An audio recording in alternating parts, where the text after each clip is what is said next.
Hebrew, and he is one person who can teach the word of God like no other person. And God has given him the wisdom and the talent to expose the scripture in such a way that it's so easy for us to understand and to go into so much of depth at the same time, make it easy for everyone to understand. So, with no further ado, I'd like to request Brother Jublin Joseph to come forward and share the word of God. And we'll have, he'll be sharing it in Tamil. So we will have somebody translate the word.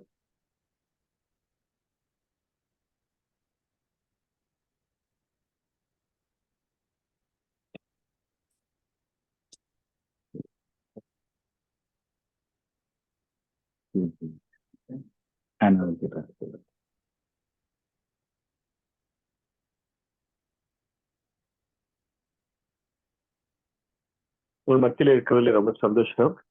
It's a joy to be in your midst. நான் கர்த்தருடைய வார்த்தைக்கு நேராய் கடந்து போகலாம். We go directly to God's word. இரவு நேரத்துல நீங்க இப்படி அமர்ந்து ஜெபிக்கிறது எங்களுக்கு ரொம்ப சந்தோஷம். It is a joy to see that you're praying in the middle of the night. கர்த்தருக்குள்ள நீங்க படுகிற இந்த பிரயாசம், அதனுடைய பலன் ஒரு நாளும் ஏமாற்றமாய் முடிய போறதில்லை. This effort that you do towards the Lord, it will never go in waste.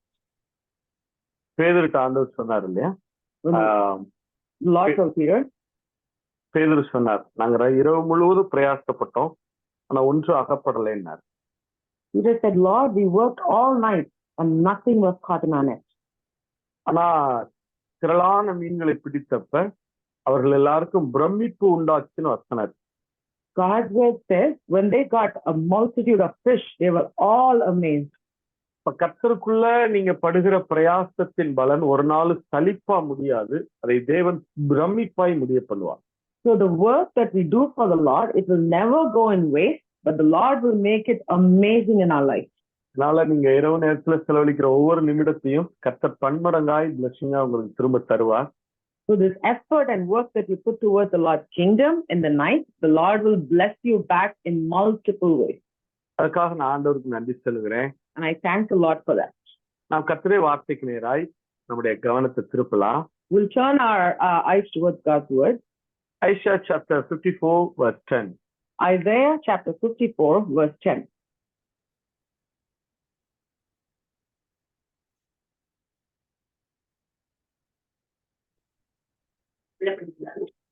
தமிழ்லையும் பிறகு இங்கிலீஷ்லையும் வாசிக்கலாம். பரிணதங்கள் நிலை பெயர்ந்தாலும் என் கிருபை உன்னை விட்டு விலகாமலும் என் சமாதானத்தின் உடன்படிக்கை நிலை பெயராமலும் இருக்கும் என்று உன்மேல் மனதுருகிற கர்த்தர் சொல்கிறார். Isaiah chapter 54 verse 10. For the mountains shall depart and the hills be removed, but my kindness shall not depart from you, nor shall my covenant of peace be removed, says the Lord who has mercy on you. ஆண்டவர் ஏசாயா தீர்க்கதரிசிய சீயோன் பட்டணத்து ஜனங்களிடத்துல அவர் அனுப்புகிறார். The Lord sends the prophet Isaiah to the people of Zion. அந்த Zion சிட்டில இருக்கிற அந்த ஜனங்களிடத்துல இந்த வார்த்தையை சொல்லுகிறார். And he's telling the people that are living in the city of Zion. இப்ப என்ன சொல்றார் ஏசாயா தீர்க்கதரிசியின் மூலமா அப்படின்னு கேட்டா, now what is the Lord telling through the prophet Isaiah? ஆண்டவர் அவங்களுக்கு ஒரு பிக்சர் காட்டுறார், அதாவது ஒரு பிளாஷ்பேக் சொல்றார். The Lord is giving them a flashback. என்ன சொல்றாருன்னா, சீயோன் ஜனங்களை பார்த்து அவர் சொல்றாரு, இந்த ஏசாயா 54 சொல்லப்பட்டிருக்கிற எல்லா வாக்கு தத்தங்களையும் சீயோன் நகரத்துல வாழுகிற ஜனங்களுக்கு ஏசாயா தீர்க்கதரிசியை கொண்டு சொல்றார். So what the Lord is telling the people that are living in the city of Zion is a flashback. Every promises that is mentioned in Isaiah 54, it is being told to the people of living in the city of Zion. ஆனா அதை எப்படி சொல்றாருன்னா, but how he is sharing it, சீயோன் ஜனங்களே நீங்க கேளுங்க, oh people of Zion, listen, உங்களுடைய ஆதி தாய் சாராள் இருக்கிறாள் அல்லவா, அந்த சாராள் இடத்துல ஒரு காலத்துல நான் இந்த வாக்கு தத்தங்களை சொன்னேன். Your foreparents, mom, Sarah, these were the promises I gave to Sarah. சாராளை வைத்து அவர்களுக்கு ஒரு பிளாஷ்பேக் சொல்றார். With Sarah as an example, he told them a flashback. சாராள் இடத்துல ஒரு காலத்துல நான் இந்த வாக்கு தத்தங்களை, அதாவது 54 சொல்லப்பட்ட வாக்கு தத்தங்களை நான் ஒரு நாள் சாராள் இடத்துல சொன்னேன். All the promises in Isaiah 54, I have told all of this to Sarah. இந்த உங்களுடைய ஆதி தாய் சாராள் இருக்கிற அவ வாழ்ந்த அதே சிச்சுவேஷன்ல தான் இன்றைக்கு நீங்களும் வாழ்கிறீங்க. What the situation that Sarah lived in is the exact same situation that you are living in. So சாராளுக்கு நான் அன்றைக்கு என்ன வாக்கு தத்தங்களை கொடுத்தேனோ அதே வாக்கு தத்தங்களை இன்றைக்கு சீயோன் நகர ஜனங்களாகிய உங்களுக்கு நான் சொல்லுகிறேன். So the same promises that were given to Sarah in those days are given to you, the people who are living in the city of Zion. சாராள் வாழ்ந்த அதே சிச்சுவேஷன்ல நீங்களும் இருக்கிறதுனால அவளுடைய பிள்ளைகளாகிய உங்களுக்கும் அதே ப்ராமிஸ் நான் கொடுக்கிறேன். Because you who are the children of Sarah are living in the exact same situation that Sarah lived, you are having the same promises. I'm giving you the same promises I gave to Sarah. சாராளுக்கு நான் சொன்ன ப்ராமிசஸ எப்படி நான் நிறைவேற்றினேனோ அதே போல உங்களுக்கு அந்த நான் சொல்லுகிற இந்த வாக்கு தத்தங்களை நான் நிறைவேற்றுவேன். The same way I fulfilled the promises to Sarah, I will fulfill the promises that I give you. அதுதான் இந்த ஏசாயா 54 உடைய முழுமையான அர்த்தம். அதுதான். That is the gist of this chapter, Isaiah 54. சீயோன் ஜனங்க, நான் திரும்ப ஒரு தடவை அதை ரிப்பீட் பண்றேன். I will repeat it once more. சீயோன் ஜனங்களிடத்துல ஏசாயா தீர்க்கதரிசி அனுப்புறாரு. The Lord sends Isaiah the prophet to the people who are living in the city of Zion. அவங்களுக்கு சில ப்ராமிஸ் கொடுக்கிறாரு. He is giving them some promises. ஆனா எப்படி சொல்றாரு? சாராள வைத்து சாராள பிக்சரா காட்டி சாராள ஒரு பிளாஷ்பேக்கா சொல்லி அந்த ப்ராமிஸ் அவங்களுக்கு கொடுக்கிறாரு. How he is giving the promise to them is by using Sarah as an example, as a flashback. He's giving them the promises. சாராளுக்கு நான் ஒரு காலத்துல இப்படி சொன்னேன். I said the same thing to Sarah once upon a time. அதே வாக்குத்தத்தத்தின்படி அவளை நான் நடத்தினேன். According to those promises, I led her. அவள்தான் உங்களுடைய ஆதி தாய். அவள்தான். She is your ancestral mom. So அவளுடைய பிள்ளைகளாகிய உங்களுக்கும் அதே காரியத்தை நான் செய்வேன். So you being her children, I will do the exact same thing for you. இதுதான் இந்த ஏசாயா 54 அதிகாரம். This is what is Isaiah 54. ஏசாயா 54 முதல் வசனத்தை வாசிங்களேன். பிள்ளை பெறாத மலடியே, பிள்ளை பெறாத மலடியே, மகிழ்ந்து பாடு, கற்பவேதனைப்படாதவளே, கம்பீரமாய் பாடி ஆனந்த சத்தமிடு. வாழ்க்கைப்பட்டவளுடைய பிள்ளைகளை பார்க்கிலும் பிள்ளைகள் அதிகம் என்று கர்த்தர் சொல்கிறார். So I'm going to read Isaiah chapter 54 verse 1. It says, "Sing, O barren, you who have not born, break forth into singing and cry aloud, you who have not labored with child, for more are the children of the desolate than the children of the married woman, says the Lord." இப்ப இந்த Isaiah 54 1வது வசனத்தை பவுல் எடுத்து அவர் code பண்றார் பாருங்க. Now watch how Paul takes Isaiah chapter 54 verse 1 and he quotes it. கலாத்தியர் புத்தகம் 4வது அதிகாரம். In the book of Galatians chapter 4. 22வது வசனத்துல இருந்து 27 வரைக்கும். From 22 to 27. Galatians chapter 4, 22 to 27. இங்க அவரு ரெண்டு ஸ்திரீகளை கம்பேர் பண்ணி பேசுறாரு. Here he compares two women. சாராளையும் ஆகாரையும் வைத்து பேசுகிறார். He compares Sarah and Hagar. ரெண்டு பேரையும் ரெண்டு மலைகளோட ஒப்பிட்டு பேசுகிறார். ரெண்டு மவுண்டனோட ஒப்பிட்டு பேசுறார். He compares these two women to two mountains. பழைய ஏற்பாட்டுல இருக்கிற சீனாய் மலையையும் புதிய ஏற்பாட்டினுடைய சீயோன் மலையையும் ஒப்பிட்டு பேசுறார். He compares the Old Testament Mount Sinai and the New Testament Mount Zion. Old டெஸ்டமெண்ட்ல இருக்கிற சீனாய ஆகாரோட கம்பேர் பண்றார். He compares the Mount Sinai to Hagar. அதே நேரத்துல நியூ டெஸ்டமெண்ட்ல இருக்கிற சாரால சீயோனோட கம்பேர் பண்றார். And he compares Sarah to the New Testament Mount Zion. வாசிங்க. Let's read it. இவைகள் ஞான அர்த்தமுள்ளவைகள். இவைகள் ஞான அர்த்தமுள்ளவைகள். அந்த ஸ்திரீகள் இரண்டு ஏற்பாடுகளாம். அந்த ஸ்திரீகள் இரண்டு ஏற்பாடுகளாம். ஒன்று சீனாய் மலையில் உண்டான ஏற்பாடு. ஒன்று சீனாய் மலையில் உண்டான ஏற்பாடு. அது அடிமைத்தனத்திற்குள்ளாக பிள்ளை பெறுகிறது. அது ஆகார் என்பவள் தானே. அது ஆகார் என்பவள் தானே. ஆகார் என்பது அரபி தேசத்தில் உள்ள சீனாய் மலை. ஆகார் என்பது அரபி தேசத்தில் உள்ள சீனாய் மலை. அந்த ஆகார் இப்பொழுது இருக்கிற எருசலேமுக்கு சரி. அந்த ஆகார் இப்பொழுது இருக்கிற எருசலேமுக்கு சரி. இவள் தன் பிள்ளைகளோட கூட அடிமைப்பட்டிருக்கிறாளே. இவள் தன் பிள்ளைகளோட கூட அடிமைப்பட்டிருக்கிறாளே. மேலான எருசலேமோ. மேலான எருசலேமோ. சுயாதீனம் உள்ளவள். அவளே நம் எல்லாருக்கும் தாயானவள். அந்தபடி பிள்ளை பெறாத மலடியே மகிழ்ந்திரு. கர்ப்ப வேதனைப்படாதவளே களிப்பாய் எழும்பி ஆர்ப்பரி. புருஷன் உள்ளவளை பார்க்கிலும் அநாத ஸ்திரீகளுக்கே அதிக பிள்ளைகள் உண்டு என்று எழுதியிருக்கிறது. அதிக பிள்ளைகள் உண்டு என்று எழுதியிருக்கிறது. ஆங்கிலத்தில் வாசிக்கலாம். So it says in Galatians chapter 4 verse 24 through 27, which things are symbolic, for these are the two covenants, the one from Mount Sinai, which gives birth to bondage with this Hagar. For this Hagar is Mount Sinai in Arabia and corresponds to Jerusalem, which now is and is in bondage with her children.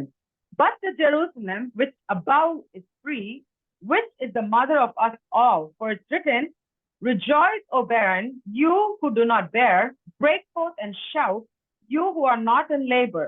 For the desolate has many children than she who has a husband. இப்ப பவுல் ரெண்டு மலைகளை வச்சு பேசுறார். Paul talks about two mountains. Sinai மலைய ஆகாரோடு ஒப்பிடுகிறார். He compares Mount Sinai to Hagar. அதே நேரத்துல சீயோன் மலைய சாராளோடு ஒப்பிடுகிறார். And he compares the Mount Zion to Sarah. இன்றைக்கு நீங்க சீனாய் மலைக்கு போனீங்கன்னா எகிப்தியர்கள் அந்த சீனாய் மலைக்கு வச்சிருக்கிற பேரு மவுண்ட் ஹாகார் என்பதுதான்.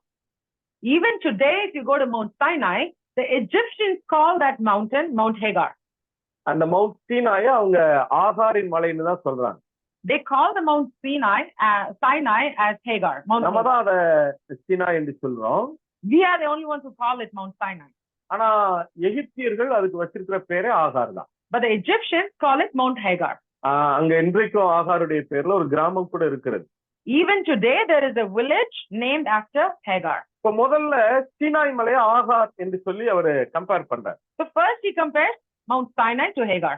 ஆனா அடுத்து அவர் பேசுகிற போது சாராளை சொல்லுகிற போது சீயோன் மலையை வைத்து அவர் பேசுகிறார். Next, when he talks about Sarah, he talks about the Mount Zion. அப்ப சீயோன் மலைய சாராளோடு ஒப்பிடுகிறார் அல்லவா? He compares Sarah to Mount Zion. அதை ஒப்பிடுகிற போது அந்த ஏசாயா 54:1 எடுத்து அவர் இங்க கோட் பண்றார். And when he compares it, he takes Isaiah chapter 54 verse 1. அந்த ஏசாயா 54ல சீயோன் ஜனங்களுக்கு சொல்லப்பட்ட அந்த வாக்குத்தத்தங்கள் இருக்கிறது அல்லவா? The promises that is given to the people of the city of Zion, அது ஏற்கனவே சாராளுக்கு சொல்லப்பட்ட promises. Those are promises given to Sarah already. அந்த promises எடுத்து இந்த ரெண்டு பேரையும், அதாவது சீயோனையும் சாராளையும் ஒப்பிட்டு பேசும்போது அந்த 54 first verse அவர் கோட் பண்றார். So when he is comparing Sarah and Mount Zion, he takes Isaiah chapter 54 verse 1 and he compares it there. இது என்ன அர்த்தம்னா, இந்த 54வது அதிகாரம் சீயோன் ஜனங்களிடத்தில் சொல்லப்படுகிறது. ஆனால் அதற்கு முன்பாகவே அது யாரிடத்தில் சொல்லப்பட்டதுன்னா சாராளிடத்தில் சொல்லப்பட்ட வாக்குத்தத்தங்கள். So what this reveals to us is, although Isaiah chapter 54 is spoken to the people of Zion, the Lord has already given this as a promise to Sarah previously. நான் இன்னும் கூட உங்களுக்கு உதாரணம் சொல்கிறேனே. I will give you one more example. வேதாகமம் அதிகாரங்களாக தொகுக்கப்பட்டிருக்கிறது. Bible is divided by chapters.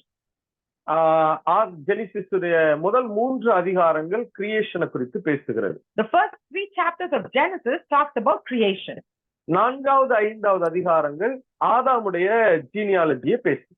The chapter 4 and 5 talks about Adam's genealogy. 6வது அதிகாரத்திலிருந்து 9வது அதிகாரம் வரைக்கும் நோவாவுடைய லைஃப குறித்து பேசுது. Chapter 6 through 9 it talks about Noah's life. ஆதியாகமம் 10-11 அதிகாரங்கள் நோவாவுடைய வம்ச வரலாறை பேசுது. Genesis 10 and 11, chapters 10 and 11 talks about Noah's descendants. ஆதியாகமம் 12 - 25 வரைக்கும் ஆபிரகாமுடைய லைஃப் பேசுது. From chapters 11 to 25, it talks about Abraham's story. ஆதியாகமம் 26வது அதிகாரம் ஐசக்குடைய life. Chapter 26 talks about Isaac's life. ஆதியாகமம் 27 கடைசி அதிகாரம் வரைக்கும் ஜேக்கப்புடைய லைஃப், இடையில யோசேப்புடைய life. From Genesis chapters 27 all the way to the end, it talks about Israel's life. In the middle, it talks Joseph's life. In the middle, it talks about Jacob's life. இப்ப யாத்ராகம புத்தகம் எக்ஸடஸ்ல 25ல இருந்து chapter 25ல இருந்து chapter 31 வரைக்கும் டாபர்நாக்கிளுடைய கன்ஸ்ட்ரக்ஷனை குறித்து பேசுது. Exodus chapters 25 through 31, it talks about the construction of the tabernacle. அந்த 7 chaptersல டாபர்நாக்கிளுடைய construction சொல்லப்படுது. The 7 chapters has the construction of the tabernacle. இந்த மாதிரி ஒவ்வொரு குறிப்பிட்ட அதிகாரங்கள் சில பகுதிகளை பேசும். The same way, certain chapters talk about a certain topic. இப்ப ஏசாயா 54 அந்த தொகுப்பு எங்க ஆரம்பிக்குதுன்னா ஏசாயா 51 இருந்து அது ஆரம்பிக்கிறது. So the start of the chapter 54 of Isaiah, the beginning is from Isaiah chapter 51. ஏசாயா 51வது அதிகாரத்துல 1-2 வசனங்கள் வாசிங்களேன்.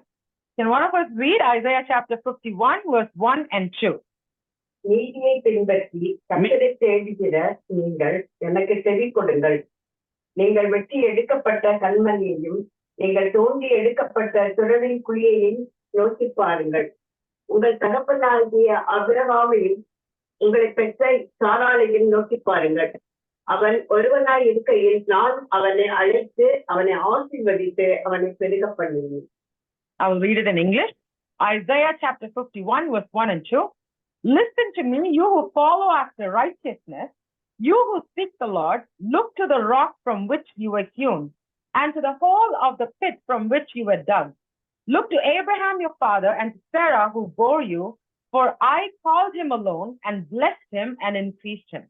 ஏசாயா 51:1 சொல்லும்போது சொல்றாரு, நீங்கள் வெட்டி எடுக்கப்பட்ட அந்த கண்மலையை பாருங்க அப்படின்னு சொல்றாரு.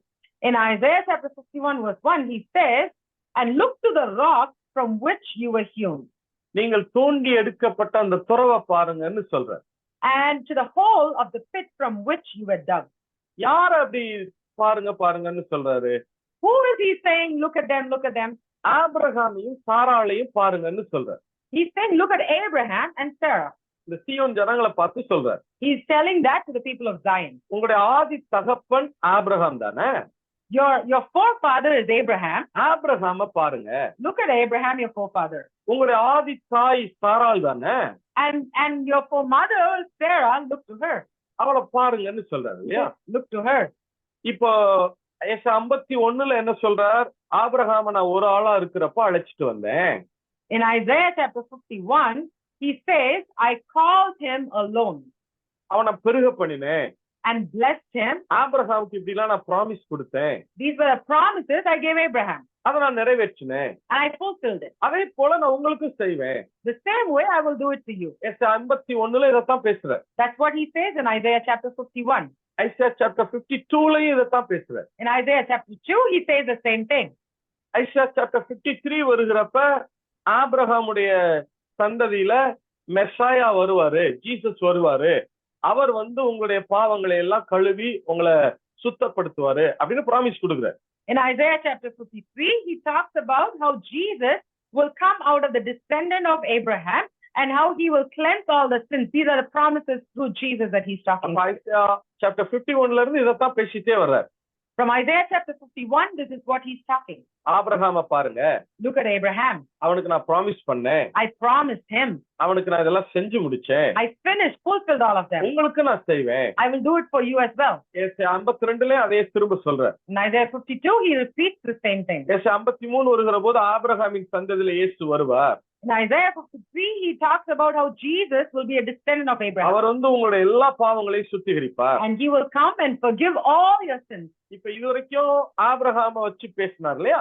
Now he's been talking with Abraham as an இப்ப example. அடுத்து அவருடைய மனைவியாகிய சாராளை வச்சு பேச ஆரம்பிக்கிறார். Now he starts talking with Sarah as an example. ஏசாயா 54:54 சாராளை வச்சு பேச ஆரம்பிக்கிறார். In Isaiah chapter 54, he talks about Sarah. சாராளை பாருங்க. Look at Sarah. சாராளுக்கு நான் இப்படி ப்ராமிஸ் பண்ணேன். This is a promise I gave Sarah. நான் அதை செஞ்சு முடிச்சேன். I completed it. சோ அதே போல நான் உங்களுக்கு செய்வேன். And I will do the same to you. இதுதான் இந்த ஏசாயா 54 கருப்பொருள். This is the gist of Isaiah chapter 54. So இந்த ஏசாயா 54வது அதிகாரம் முதல் இப்ப சீயோன் ஜனங்களிடத்திலே கரண்ட்ல ஏசாயாவை கொண்டு சொல்லப்படுகிறது. So this is what Isaiah chapter 54 talks about to the people of Zion.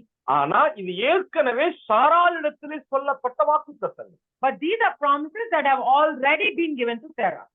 அந்த வாக்குத்தத்தங்கள் திரும்ப இப்ப சீயோன் ஜனங்களுக்கு கொடுக்கப்படுகிறது. The same promises given to Sarah are again given to the people of Zion. இப்ப இந்த ஏசாயா 54 முதலாவது சாராளுக்கு கொடுக்கப்பட்டது. So now Isaiah chapter 54 promises were first given to Sarah. ஏசாயா 54 சாராளிடத்திலே ஆண்டவர் எப்பொழுது பேசினார்? When did God speak Isaiah chapter 54 to Sarah? என்ன சூழ்நிலையில சாராள் இருக்கிற போது பேசினார்? In what situation was Sarah when God spoke these promises to her? அதான் இப்ப நம்ம பார்க்க போறோம். That's what we're going to look at right now. நீங்க ஒன்றை நல்லா கவனிக்கணும். One thing you have to be watchful. சாராளுக்கு சொல்லப்படுகிறது என்கிறதுனால, Because this was told to Sarah, இது ஒரு பெண்களுக்கு உரியது அப்படி இதை நினைக்க கூடாது. we should not think that this is something just for women. ஏன் நான் அப்படி சொல்றேன்னா, Why I say that? ஒரு காலத்துல இது சாராளுக்கு சொல்லப்பட்டாலும், Once upon a time, although it was given to Sarah, இப்போ அது சீயோன் ஜனங்களுக்கு சொல்லப்படுது. now it is being given to the people of Zion. இந்த சீயோன் நகர ஜனங்களுக்குள்ள ஆண்களும் இருக்கிறாங்க, பெண்களும் இருக்கிறாங்க. Now, among the people of the city of Zion, there are women and men. பெரியவங்க இருக்கிறாங்க, சின்னவங்க இருக்கிறாங்க. There are older folks and younger folks. So இந்த வாக்குத்தத்தம் ஒரு காலத்துல சாராளுக்கு சொல்லப்பட்டாலும் இப்ப சீயோன் ஜனங்களுக்கு காமனா தான் அது சொல்லப்படுது. Although this was a promise that was given to Sarah once upon a time, now when it's given to the people of Zion, it is a common promise for everyone. So நீங்க என்ன நினைச்சிடக்கூடாதுன்னா இது பெண்களுக்குரியது அப்படின்னு நினைக்கக்கூடாது. So you should not think that this is just a promise for women. ஏன்னா கிறிஸ்துவுக்குள் ஆண் என்றும் இல்லை, பெண் என்றும் இல்லை. Because in Christ there is neither male nor female. கர்த்தர் நம்ம எல்லாரையும் ஒரு அவருடைய பிள்ளைகளாய் பார்க்கிறார். God looks at us as his children. இப்ப இதை எப்படி நம்ம பார்க்கணும்னா, சாராள் அன்னைக்கு என்ன சூழ்நிலையில இருந்தாங்களோ அதே சூழ்நிலை இன்றைக்கு உங்க லைஃப்ல இருக்குன்னு சொன்னா, அந்த சிச்சுவேஷன் உங்க லைஃப்ல இருக்குன்னு சொன்னா, இந்த வார்த்தைய கர்த்தர் உங்களை நோக்கி பேசுறாருன்னு அர்த்தம். If you are in the same situation that Sarah was in, then this is a promise that the Lord is speaking to you directly. அதனால இந்த வாக்குத்தத்தங்கள் உங்களுடைய வாழ்க்கையில அந்த சிச்சுவேஷன் இருக்கான்னு கொஞ்சம் உற்று கவனி. So internalize and see if you have that situation in your life. சாராளுக்கு எப்ப இந்த ப்ராமிசஸ் கொடுக்கப்பட்டது? Now when was this promise given to Sarah? வேதாகமத்துல 7 பெண்கள் மலடிகளா பேரன் உமனா இருந்தாங்கன்னு சொல்லப்பட்டிருக்கிறது. The Bible calls seven women who were called barren in the Bible. முதலாவது ஆபிரகாமின் மனைவியா இருந்த சாராள். First is Sarah, Abraham's wife. ஈசாக்கின் மனைவியா இருந்த ரெபெக்காள். Rebecca, Isaac's wife. யாக்கோபின் மனைவியாக இருந்த ராகேல். Rachel, Jacob's wife. அடுத்தது சிம்சோனுடைய தாயாகிய அல்லது சிம்சோனுடைய தாய் அல்லது மனோவாவினுடைய மனைவி என்று சொல்லலாம். Samson's mom or Manoah's wife. அடுத்தது சாமுவேல் தீர்க்கதரிசியினுடைய தாயார் அன்னாள் மலடியா இருந்தாங்கன்னு சொல்லப்படுது. Samuel's mom Hannah was a barren woman. அடுத்த ராஜாக்கள் புஸ்தகத்துல சூனேமியாள், சூனேம் ஊரை சேர்ந்த அந்த சூனேமியாள் அவள் மலடியா இருந்தாள் என்று சொல்லப்படுது. When we go to the book of the Kings, it talks about the Shunammite woman who was a barren woman. அடுத்தது ஏசாயா புஸ்தகத்துல சீயோன் குமாரத்தி, the daughter of Zion, அவள் மலடியா இருந்தாள் என்று சொல்லப்படுது. When we go to the book of Isaiah, it talks about how the daughter of Zion was a barren. பழைய ஏற்பாட்டுல இந்த 7 பேரும் மலடிகளா இருந்தாங்க. In the Old Testament, these 7 women are mentioned as barren. புதிய ஏற்பாட்டுல எலிசபெத் மலடியா இருந்தாள் என்று சொல்லப்பட்டது. In the New Testament, Elizabeth was called a barren woman. இப்ப நாம பார்க்க போறது சாராளை குறித்து தான் பார்ப்போம். Now we're going to look at Sarah. சாராளுக்கு ஆண்டவர் எப்ப இந்த வாக்குத்தத்தங்களை கொடுத்தார்? When did God give these promises to Sarah? ஊர் என்கிற அந்த பட்டணத்துல ஆபிரகாம் வாழ்ந்து கொண்டிருக்கிறார். Abraham was living in the city of Ur. இப்ப கர்த்தர் ஆபிரகாமுக்கு தரிசனமாகிறார். Now God gives a vision of himself to Abraham. அவருக்கு நிறைய வாக்குத்தத்தங்கள் கொடுக்கிறார். He gives him a lot of promises. நீ கானான் தேசத்துக்கு வா, நான் உன்னை பெருக பண்ணுவேன்னு சொல்றார். He says, you come to the city of Canaan and I will increase you. ஆண்டவர் சொன்ன வாக்குத்தத்தங்களை நம்பி ஆபிரகாம் கானான் தேசத்துக்கு புறப்பட்டு வருகிறார். Abraham trusts the promises of God and he leaves to the city, to the people of Canaan, to the place of Canaan. இப்ப ஊர் என்கிற பட்டணத்திலிருந்து அந்த கானானுக்கு வர வேண்டும் என்று சொன்னால் 1000 miles அவர் கடந்து வர வேண்டும். From Ur to Canaan, it is 1000 miles that he needs to come across. அந்த 1000 மைல் பயணமும் வனாந்தரத்தின் வழியாக பயணமாகும். The 1000-mile travel was through wilderness. இப்ப இருக்கிற மாதிரியான டிரான்ஸ்போர்ட் வசதிகள்லாம் அப்ப கிடையாது.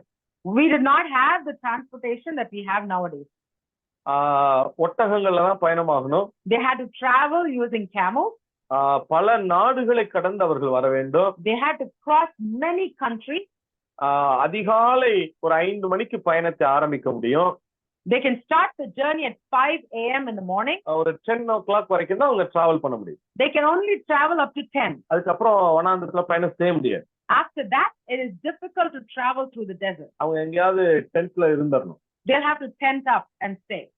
அடுத்து சாயங்காலம் ஒரு 3-4 மணிக்கு மேல பயணமாவாங்க. And then they'll start their journey again at 3 p.m. or 4 in the evening. Sunset வரைக்கும் டிராவல் ஆவாங்க. They will travel till the sunset. திரும்ப அவங்க ஸ்டே பண்ணிடுவாங்க. And then they'll have to tent again. இந்த 1000 மைல் பயணம் என்பது மிகப்பெரிய சவால் நிறைந்தது. So this 1000-mile travel was a huge, challenging trek. இப்ப ஆபிரகாம் கர்த்தர் சொன்ன வாக்குத்தத்தத்தை நம்பி வருகிறார் என்று சொன்னால் அதை ஏற்றுக்கொள்ளலாம். அதுல ஒரு அர்த்தம் இருக்கு. ஏன்னா கர்த்தர் தரிசனமாகி இருக்கிறார், பேசி இருக்கிறார், அவர் புறப்பட்டு வருகிறார். Now if Abraham is making this 1000-mile trek, it makes a sense because the Lord showed himself in a vision and spoke to Abraham directly. ஆனா ஆபிரகாமுக்கு சொன்ன வாக்குத்தத்தத்தை நம்பி அவரோட எந்த எதிர்ப்பும் காட்டாம சாராளும் பயணமாகி வர்றாங்க. Now Sarah, who has not seen the vision or anything but just trusts her husband Abraham, who got the promises, she leaves along with her husband Abraham. இப்ப பயணம் செஞ்சு கானானுக்கு வந்துட்டாங்க. Now they travel and they've come to Canaan. யூத ரபிகளுடைய calculation படி 70 வயதுல Abraham தன்னுடைய பயணத்தை துவக்கிறார். According to the calculations of Jewish rabbis, Abraham started his travel from Ur when he was 70 years old. 75 வயசுல தான் கானானுக்குள்ள என்ட்ராரு. He reached Canaan when he was 75 years old. இடையில கொஞ்ச நாள் ஆரான் என்கிற பட்டணத்துல தங்கிடுறாரு. He stayed in the city of Haran for a couple of times. 75 வயசுல அவரு கானானுக்குள்ள வந்துட்டார். He reaches Canaan when he's 75 years old. அந்த தேசத்துல 10 வருஷம் குடியிருக்கிறார். He stays in that place for 10 years. இப்ப ஆபிரகாமுக்கு வயது 85. Now Abraham is 85 years old. ஆபிரகாமுக்கு வயது 85. Abraham is 85 years old. சாராளுக்கு வயது 75. Sarah is 75 years old. 10 ஆண்டுகள் அந்த தேசத்துல குடியிருந்தாங்க. They have lived for 10 years in that land. அந்த நாட்கள்ல கானான்ல உள்ள வழக்கம் என்னன்னா, in those days the habit of Canaan was, அந்த ஜனங்களுடைய பழக்கம் 10 வருஷம் ஒரு ஸ்திரீக்கு குழந்தை இல்லைன்னா அந்த ஸ்திரீய அந்த கணவன் டிவோர்ஸ் பண்ணி அனுப்பிடணுங்கிறது அந்த நாட்கள்ல உள்ள வழக்கம். The popular habit of that place was, if a husband is married to his wife for 10 years and she's not having a baby for 10 long years, then the husband has to divorce his wife. அந்த இடத்துல ஒண்ணு நான் ரொம்ப press பண்ணி சொல்ல விரும்புறேன். One thing I want to impress right now, இது கானானியர்களுடைய வழக்கம். this is a Canaanite habit. இத நாம யாரும் ஃபாலோ பண்ண கூடாது, ஃபாலோ பண்ண முடியாது. This is something we should not and could not follow. நான் திரும்ப அழுத்தி சொல்றேன், இது கானானிய ஜனங்களுடைய வழக்கம். I'm pressing and telling you, this is again a Canaanite habit. இத நம்ம யாரும் இன்றைய உள்ள சொசைட்டில இத ஃபாலோ பண்ண கூடாது. This is something that we in today's society should not follow. அதனால இத நீங்க நினைவுல வைத்துக் கொள்ளணும். So please remember this. இப்ப கானான்ல ஒரு ஸ்திரீ 10 வருஷம் பிள்ளை இல்லைன்னா என்ன செய்வாங்கன்னா, அந்த கணவன் அந்த ஸ்திரீயை டிவோர்ஸ் பண்ணி அனுப்பிடுறார். If a wife does not have a baby for 10 years, the husband has to divorce his wife. ஒருவேளை அப்படி டிவோர்ஸ் பண்ண கூடாது, அந்த ஸ்திரீ கணவனை விட்டு போக விரும்பல அப்படின்னு சொன்னா, now if the wife does not want to leave her husband and go after 10 years and go for the divorce, அந்த மனைவி என்ன செய்யணும்னா, யாராவது ஒரு ஸ்திரீயை, அவங்களுடைய சகோதரி அல்லது வேலைக்காரி, யாராவது ஒரு ஸ்திரீயை கணவனுக்கு திருமணம் செஞ்சு கொடுத்தணும். then that wife should either get her sister or a servant or somebody married to her own husband. இதுதான் கானானியர்களுடைய வழக்கம். This was the habit of the Canaanites. இப்ப கானான் சொசைட்டி ஆபிரகாம் மேல ஒரு மறைமுகமான அழுத்தத்தை கொடுக்குது. So the Canaanite society has an invisible hold over Abraham. ஆபிரகாம்ட்ட அவங்க சொல்றாங்க, They tell Abraham, நீ எப்ப வேணா உன்னுடைய மனைவி சாரால நீ எப்ப திருமணம் பண்ணங்கிறது எங்களுக்கு தெரியாது. we don't know when you got married to your wife Sarah, அத பத்தி எங்களுக்கு கவலை இல்ல. and we don't care. ஆனா கானானுக்குள்ள நீ வந்துட்ட. But now you've entered Canaan. எங்களுடைய கஸ்டம நீ ஃபாலோ பண்ணி ஆகணும். Now you have to follow our custom. இங்க 10 வருஷம் நீ குடியிருந்துட்ட. Now you've lived with us for the past 10 years. So நீ உனக்கு குழந்தை இல்ல.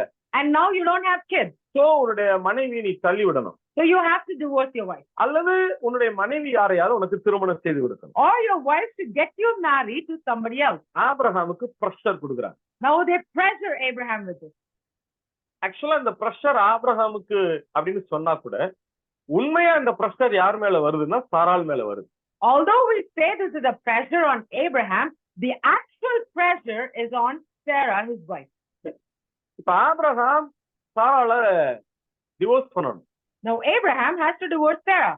இல்லைன்னா சாராள் யாரையாவது திருமணம் செய்து கொடுக்கணும். Or Sarah will have to get him married off to someone else. இந்த சிச்சுவேஷனை பாருங்க. Now imagine the situation. கணவனை நம்பி 1000 மைல் வந்திருக்காங்க. She trusted her husband and she traveled 1000 miles. இப்ப இவங்களை டிவோர்ஸ் பண்ணா இவங்க எங்க போவாங்க? Now if she gets divorced, where will she go? அவங்களுடைய மதர் வீடு பக்கத்துலயா இருக்கு, இங்க இருந்து ஒரு கார் எடுத்துட்டு போறதுக்கு? Is her mother's place close by that she can just take a car and go back? 1000 mile பயணம் செய்யணும். She needs to go back 1000 miles. இப்ப சாராளுக்கு வேற வழியே கிடையாது. Now Sarah has no other way. So அவங்க இப்ப யாரையாவது கல்யாணம் பண்ணி கொடுக்கணும். Now she has to get him married off to someone. அவங்க கூட யாரும் சகோதரிகள் இல்ல.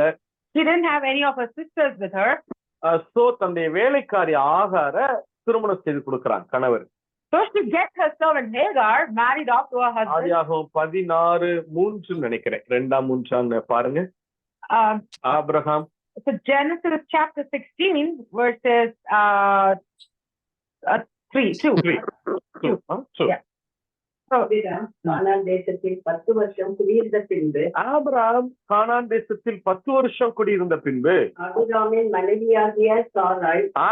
மனைவியாகிய சாராய் எகிப்து தேசத்தாளான அடிமை பெண்ணாகிய ஆகாரை அழைத்து அவளை தன் புருஷனாகிய ஆபிரகாமுக்கு மறுமனையாட்டியாக கொடுத்தார். Genesis chapter 16 verse 2. So Sarai said to Abram, "See now, the Lord has restrained me from bearing children. Please go unto my maid, perhaps I shall obtain children by her." And இப்ப ஆபிரகாமுக்கும் ஆகாருக்கு திருமணம். Now Abraham and Hagar get married. யூதர்களுடைய முறைமை சாயங்காலத்து, அரபு நாடுகள் முழுவதுமே சாயங்காலத்துல திருமணம் நடக்கும். In the custom of the Arabians, they get married in the evening. ஆபிரகாமுக்கும் ஆகாருக்கும் திருமணம் நடந்துச்சு. Now Abraham and Hagar have gotten married. இப்ப ஆபிரகாம் ஆகாரோடு வாழுவதற்காக ஆகாருடைய கூடாரத்துக்கு போயிட்டார். Now Abraham goes to the tent of Hagar to live with her in her tent. அந்த நாட்கள்ல கூடார அமைப்பு எப்படி இருக்குன்னா, in those days how the tents were positioned were, ஒரு மேய்ப்பர் கூட்டத்துல அந்த தலைவனுடைய கூடாரம் சென்டர்ல இருக்கும். Among the shepherd group, the leader has his tent right in the center. அதை எப்படி கண்டுபிடிக்கலாம்னா அந்த கூடாரத்துக்கு முன்பாக அவங்களுடைய அந்த மேய்ப்பனின் கோல் இருக்கு இல்லையா, அந்த ஸ்டாஃபை அவங்க அந்த மேல் பகுதி வளைந்திருக்கும்ல, அந்த ஸ்டாஃபை நட்டு வச்சிருப்பாங்க, முன்பகுதியில அதை வச்சிருப்பாங்க. How to find the leader's tent is right in the center of the camp. The leader's tent will have his staff, because they're all shepherds. They have his staff right in front of his tent. அதை வச்சு அவர் தான் அந்த கூட்டத்துக்கு சொந்தக்காரங்கிறத கண்டுபிடிச்சிக்கலாம். With that, you can find out that he is the owner of that group. ஆபிரகாமுடைய வீடு சென்டர்ல இருக்கு. Abraham's tent is right in the center. அவருடைய ஆபிரகாமுடைய வேலைக்காரர் எலியேசருடைய வீடு அந்த வீட்டுக்கு வலது பக்கத்துல இருக்கு. Now his servant Eliezer's house is on the right hand side of his tent. சாராளுடைய வேலைக்காரி ஆகாருடைய வீடு ஆபிரகாமுடைய வீட்டுக்கு இன்னொரு பக்கத்துல இடது பக்கத்துல ஆகாருடைய வீடு. Sarah's servant Hagar's tent is on the left side of the tent, main tent. இத சுத்திலும் கிட்டத்தட்ட 318 கூடாரங்கள் இருக்குது. Around this main tent, there are 318 tents surrounding it. ஏன்னா ஆபிரகாமிடத்துல அவ்வளவு வேலையாட்கள் இருந்தாங்கன்னு வேதம் சொல்லு. Because Abraham had that many servants according to God's word. Genesis chapter 14ல அது மென்ஷன் ஆயிருக்கு. It says that in Genesis chapter 14. இப்ப சாயங்காலத்துல ஆபிரகாமுக்கு ஆகாருக்கு திருமணம். Now in the evening time, Hagar and Abraham get married. அந்த ஒட்டுமொத்த கூட்டமும் கோலாகலமா இருக்கிறது. There's huge partying among the whole group of people. ரொம்ப சந்தோஷமா இருக்கிறாங்க. Everybody is happy. இப்ப இரவுல ஆபிரகாம் ஆகாருடைய கூடாரத்துக்கு போயிட்டார். In the night, Abraham goes to Hagar's tent. இப்ப ஆகார் ஆபிரகாமுடைய கூடாரத்துல தன்னந்தனியாய் அவங்க வீற்றிருக்கிறார். Now Sarah, சாராள் அந்த கூடாரத்துல தன்னந்தனியாய் வீற்றிருக்கிறார். Now Sarah is all by herself alone in the main tent. அந்த இரவு நேரத்துல in the middle of the night, விளக்கு கொளுத்தி வச்சுட்டு she lights the lamp. தன்னந்தனியா அவங்க வீற்றிருக்கிறார். She's sitting there all by herself. இத்தனை ஆண்டு காலம் கூடவே இருந்த கணவன் இப்ப இல்ல. The husband that was with her all these years is not there with her anymore. இப்ப 75 வயசு அவங்களுக்கு. Now she's 75 years old. குறைந்தது ஒரு 20 வயதுல அவங்களுக்கு திருமணம் நடந்திருக்கலாம்னு வச்சுக்கோமே. Let's assume that she got married when she was maybe around 20 years old. கிட்டத்தட்ட 50ல இருந்து 55 ஆண்டு காலம் கூடவே இருந்த கணவன் இப்ப இல்ல. Now the husband that was with her for the past 50 to 55 years is no longer with her. இப்ப சாராளுடைய அவங்களுடைய மனம் எப்படி இருந்திருக்குன்னு கொஞ்சம் இமேஜின் பண்ணி பாருங்களேன். Can you imagine what would be the state of Sarah right then? எப்படி எல்லாம் ஃபீல் பண்ணிருப்பாங்க? What all she would have felt. கணவன் டிவோர்ஸ் பண்ணல. Her husband hasn't divorced her. ஆனா டிவோர்ஸ் பண்ணன மாதிரி அவங்களுடைய சிச்சுவேஷன் இருக்கு. But her situation looks almost like a divorce. ஒரு அநாத ஸ்திரியை போல உட்கார்ந்திருக்காரு. She looks like an orphaned woman. இத்தனைக்கு காரணம் அவங்க பிள்ளை பெறல. All the reason for all of this is because she has not born a child. அந்த இரவுல that night, அழுகையோட with weeping, கண்ணீரோட and tears, சாராள் உட்கார்ந்து இருந்தாங்க பாருங்க. Sarah was sitting. அந்த இரவுல தான் கர்த்தர் இந்த வாக்குத்தத்தங்களை சாராளோட பேச ஆரம்பிச்சார். That is the night that God starts speaking these promises to Sarah. இதுவரைக்கும் ஆபிரகாமுக்கு சொல்லப்பட்ட வாக்குத்தத்தங்களை தானே நம்ம தியானிச்சுப்போம். All this while we've seen the promises that God gave Abraham. இந்த இரவு நேரத்துல tonight, அன்னைக்கு எப்படி சாராளுக்கு அந்த இரவுல அந்த ப்ராமிசஸ் கொடுத்தாரோ, the same way the Lord gave Sarah these promises in the middle of the night, அதே வாக்குத்தத்தங்களை இன்றைக்கு இந்த இரவுல கர்த்தர் உங்களோடும் பேச போறார். the same promises the Lord is going to speak to each and every one of you in this night. அந்த இரவு நேரத்துல during the night, அழுகையோடு கண்ணீரோடு அவங்க இருக்கிறாங்க. with weeping and tears she said, ஆண்டவர் சாராளுக்கு சொல்றார், that's the time the Lord tells Sarah, மலடியே, oh barren, நீ மகிழ்ந்து பாடு, you rejoice, கற்ப வேதனை படாதவளே, you who have not labored with child, சந்தோஷப்பட்டு களிகூரு, be rejoice and be glad. ஆண்டவர் சாராளுக்கு சொல்றார், The Lord is saying this to Sarah. சாராள், நீ ஏன் இப்படி உட்கார்ந்து இருக்கிற? Sarah, why are you sitting like this? நீ ஏன் இப்படி அழுதுட்டு இருக்கிற? Why are you crying? நான் சொல்றேன், I am telling நீ you. மகிழ்ந்து பாடு, You rejoice நீ and அழாத. don't நீ cry. கர்ப்ப வேதனைப்படலைன்னு நினைக்கிறீங்களா? You are thinking you have not labored with child. நான் சொல்றேன், I am telling you. சந்தோஷமாயிரு. You will be happy. இப்ப கர்த்தர் சாராள் இடத்துல சொல்லுகிறார். God is saying that to Sarah. இதே வார்த்தை இன்னைக்கு உங்களுக்கும் சொல்றாரு. The Lord is saying the same words to you. யார் வேணா உங்க வாழ்க்கையில இப்ப இருக்கலாம், இல்லாமலும் இருக்கலாம். Anyone can be there in your life today or not be there in your life today. ஒரு சிலர் உங்களோட இருப்பாங்க, அது கணவனாகட்டும், மனைவியாகட்டும், தாய் தகப்பனாகட்டும், அல்லது நண்பர்களாகட்டும். There will be some of them who are there with you right now. It could be your husband, children, your parents, your friends.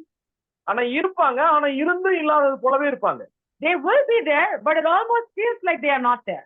இப்ப சாராளுடைய நிலைமை அதுதான். Now this is the state of Sarah. கணவர் இருக்கிறாரு, She had a husband, ஆனாலும் கணவன் இல்லாத சூழல். but still her situation is no husband. இத வார்த்தையில விவரிக்க முடியாது பாருங்க. We can explain it with words. இது ஆண்டவர் அப்படியே அவளுடைய இருதயத்தின் நினைவுகளை எல்லாம் ஆண்டவர் வார்த்தையில கொண்டு வர்றார் பாருங்க. All her heart's earning, the Lord is bringing out into words.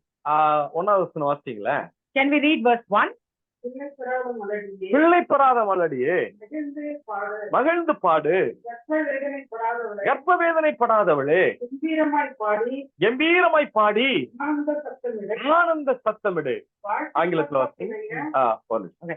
Sing, O barren, you who have not born, break forth into singing and cry aloud, you who have not labored with child. இப்ப ஆண்டவர் சாராள்கிட்ட சொல்றா, நீ ஏன் இப்படி அழுதுட்டு இருக்க? God is looking at Sarah and he's saying, why are you crying? சாராள், நீ ஏன் அழற? Sarah, why are you crying? நீ அழாத. Don't cry. நீ அழாத. Don't cry. மகிழ்ந்து பாடு. You sing, break forth into singing. நீ சந்தோஷமாயிரு. Be happy. இப்ப சாராள் அதுக்கு என்ன ரிப்ளை பண்ணிருப்பாங்கன்னு நினைக்கிறீங்க? What do you think Sarah would have responded? ஆண்டவரே, நீங்க என்ன சொல்றீங்க? God, what are you trying to say? என்ன சொல்றீங்க? What are you telling me? நான் என்ன சூழ்நிலையில இருக்கிறேன்? Do you see my situation? உங்களால என்னுடைய சூழ்நிலையை புரிந்து கொள்ள முடிகிறதா? Are you able to understand my situation? எனக்கு கணவன் இல்ல. I don't have a husband. என்னுடைய கணவன் இன்னொரு பெண்ணோட வாழ்கிறதுக்கு போயிட்டான். My husband has gone to live with another lady. இப்ப அவளுக்கு இன்னும் சில நாட்கள்ல குழந்தை பிறந்துரும். In some time she will have a baby. நாளைக்கு ஜனங்கள் என்னைய மதிப்பாங்களான்னு தெரியல. I don't know if people will respect me tomorrow. என்னுடைய இங்க இருக்கிற கூட்டத்துக்கு இன்னொரு எஜமானி வந்துட்டாங்க. Now there is another owner, mistress that has come for these people. நாளைக்கு என்னுடைய நிலைமை என்னன்னு தெரியல. I don't know what my situation is அவளுக்கு tomorrow. பிள்ளைங்க வரப்போறாங்க. ஆகாருக்கு பிள்ளைகள் வரப்போறாங்க. Hagar is going to have children. இனிமே ஆபிரகாம் என்னை நேசிப்பாரான்னு தெரியல. I don't even know if Abraham will love me anymore. இப்ப ஆண்டவர் சாராள்கிட்ட சொல்றாரு பாருங்க. Now God is telling Sarah this. சாராள், நீ நினைக்கிற Sarah, you think கணவனோடு வாழ போயிருக்கிறா இல்லையா?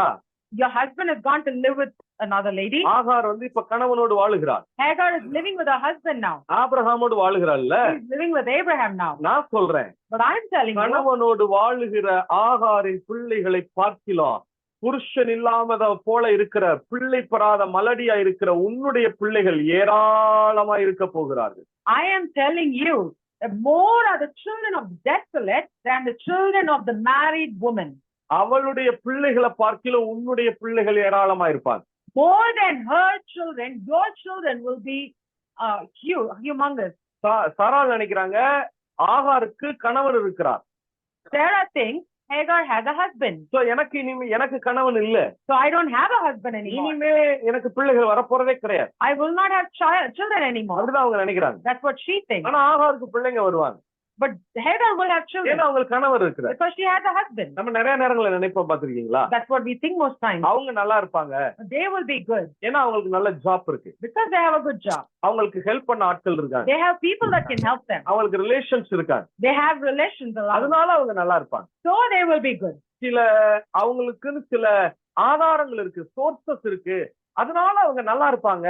ஆனா அந்த சோர்சஸ் எதுவுமே எனக்கு இல்ல அப்படி நினைப்போம் இல்லையா? We'll think sometimes they have all those sources to help around them, so they will be good because of those people around them. I don't have them, so I will not be good.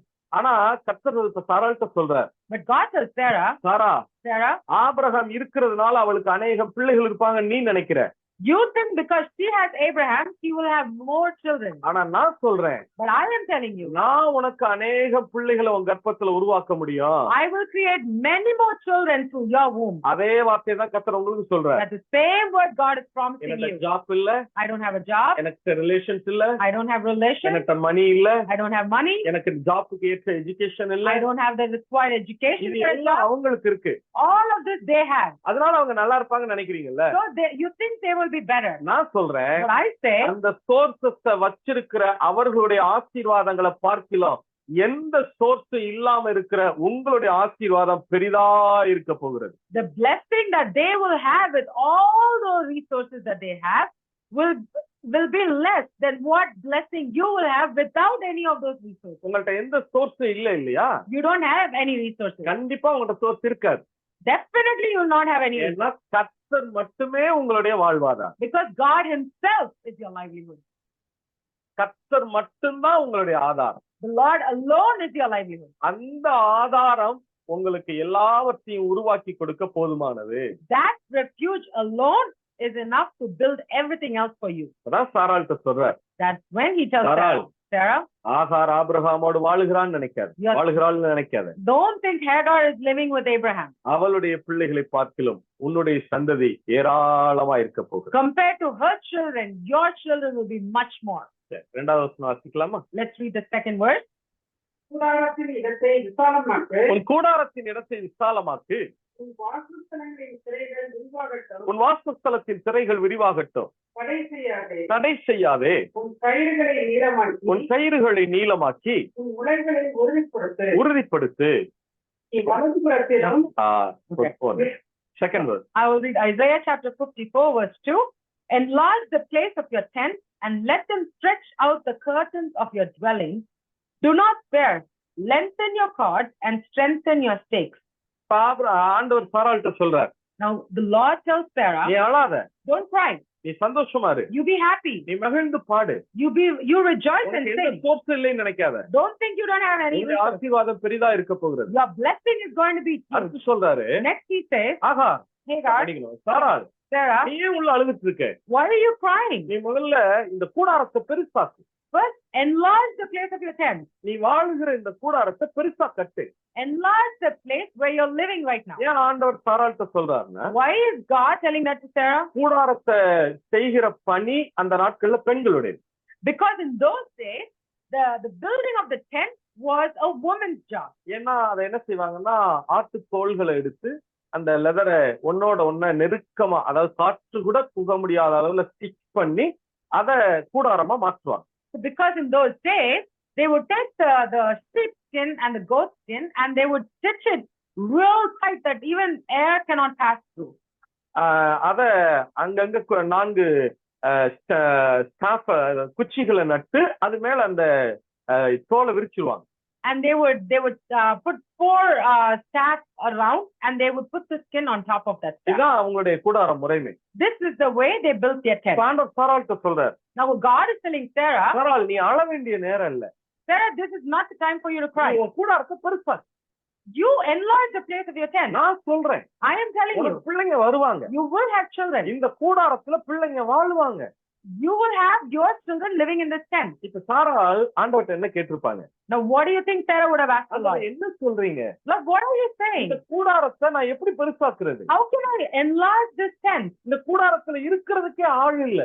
We don't even have people to live in this tent. இதுவரைக்கும் இருந்த ஆபிரகாமே இப்ப வேறொரு கூடாரத்துக்கு போயிட்டாரு. Abraham that used to live in this tent has gone to a different tent. நான் மட்டும்தான் இருக்கிறேன். Now I am all by myself here. ஆண்டவர் சொல்றாரு, And God tells இல்ல us, no. நீ இப்ப இருக்கிறத பேசுற.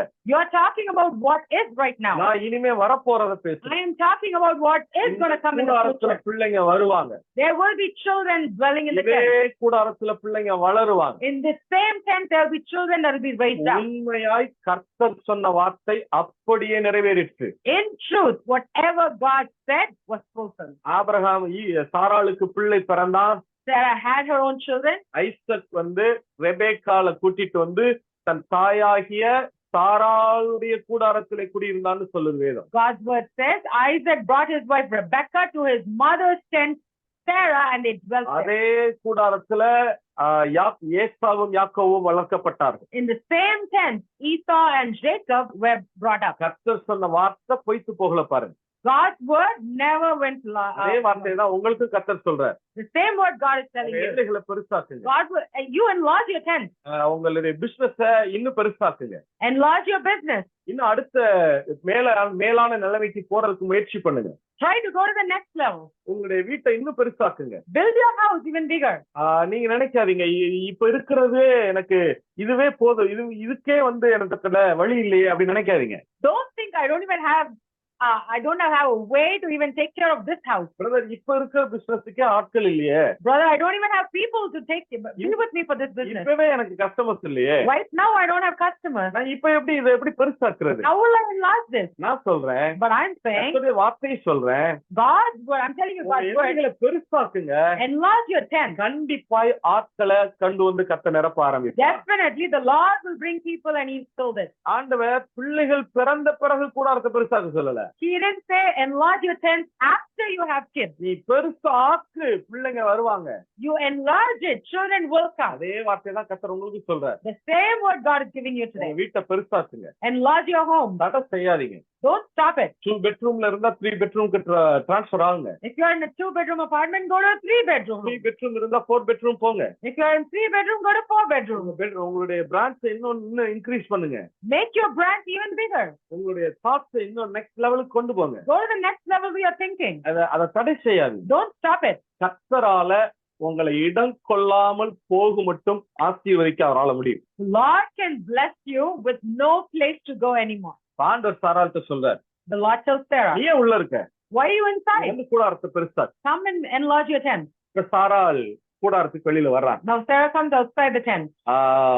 கூடாரத்துக்கு வெளியில வந்துட்டாங்க. Now she's come outside the tent. ஆண்டவர் அவங்களை வெளியே கொண்டு வர. The Lord brings her out. கூடாரத்தை பெருசாக்குன்னு சொல்லிட்டார்.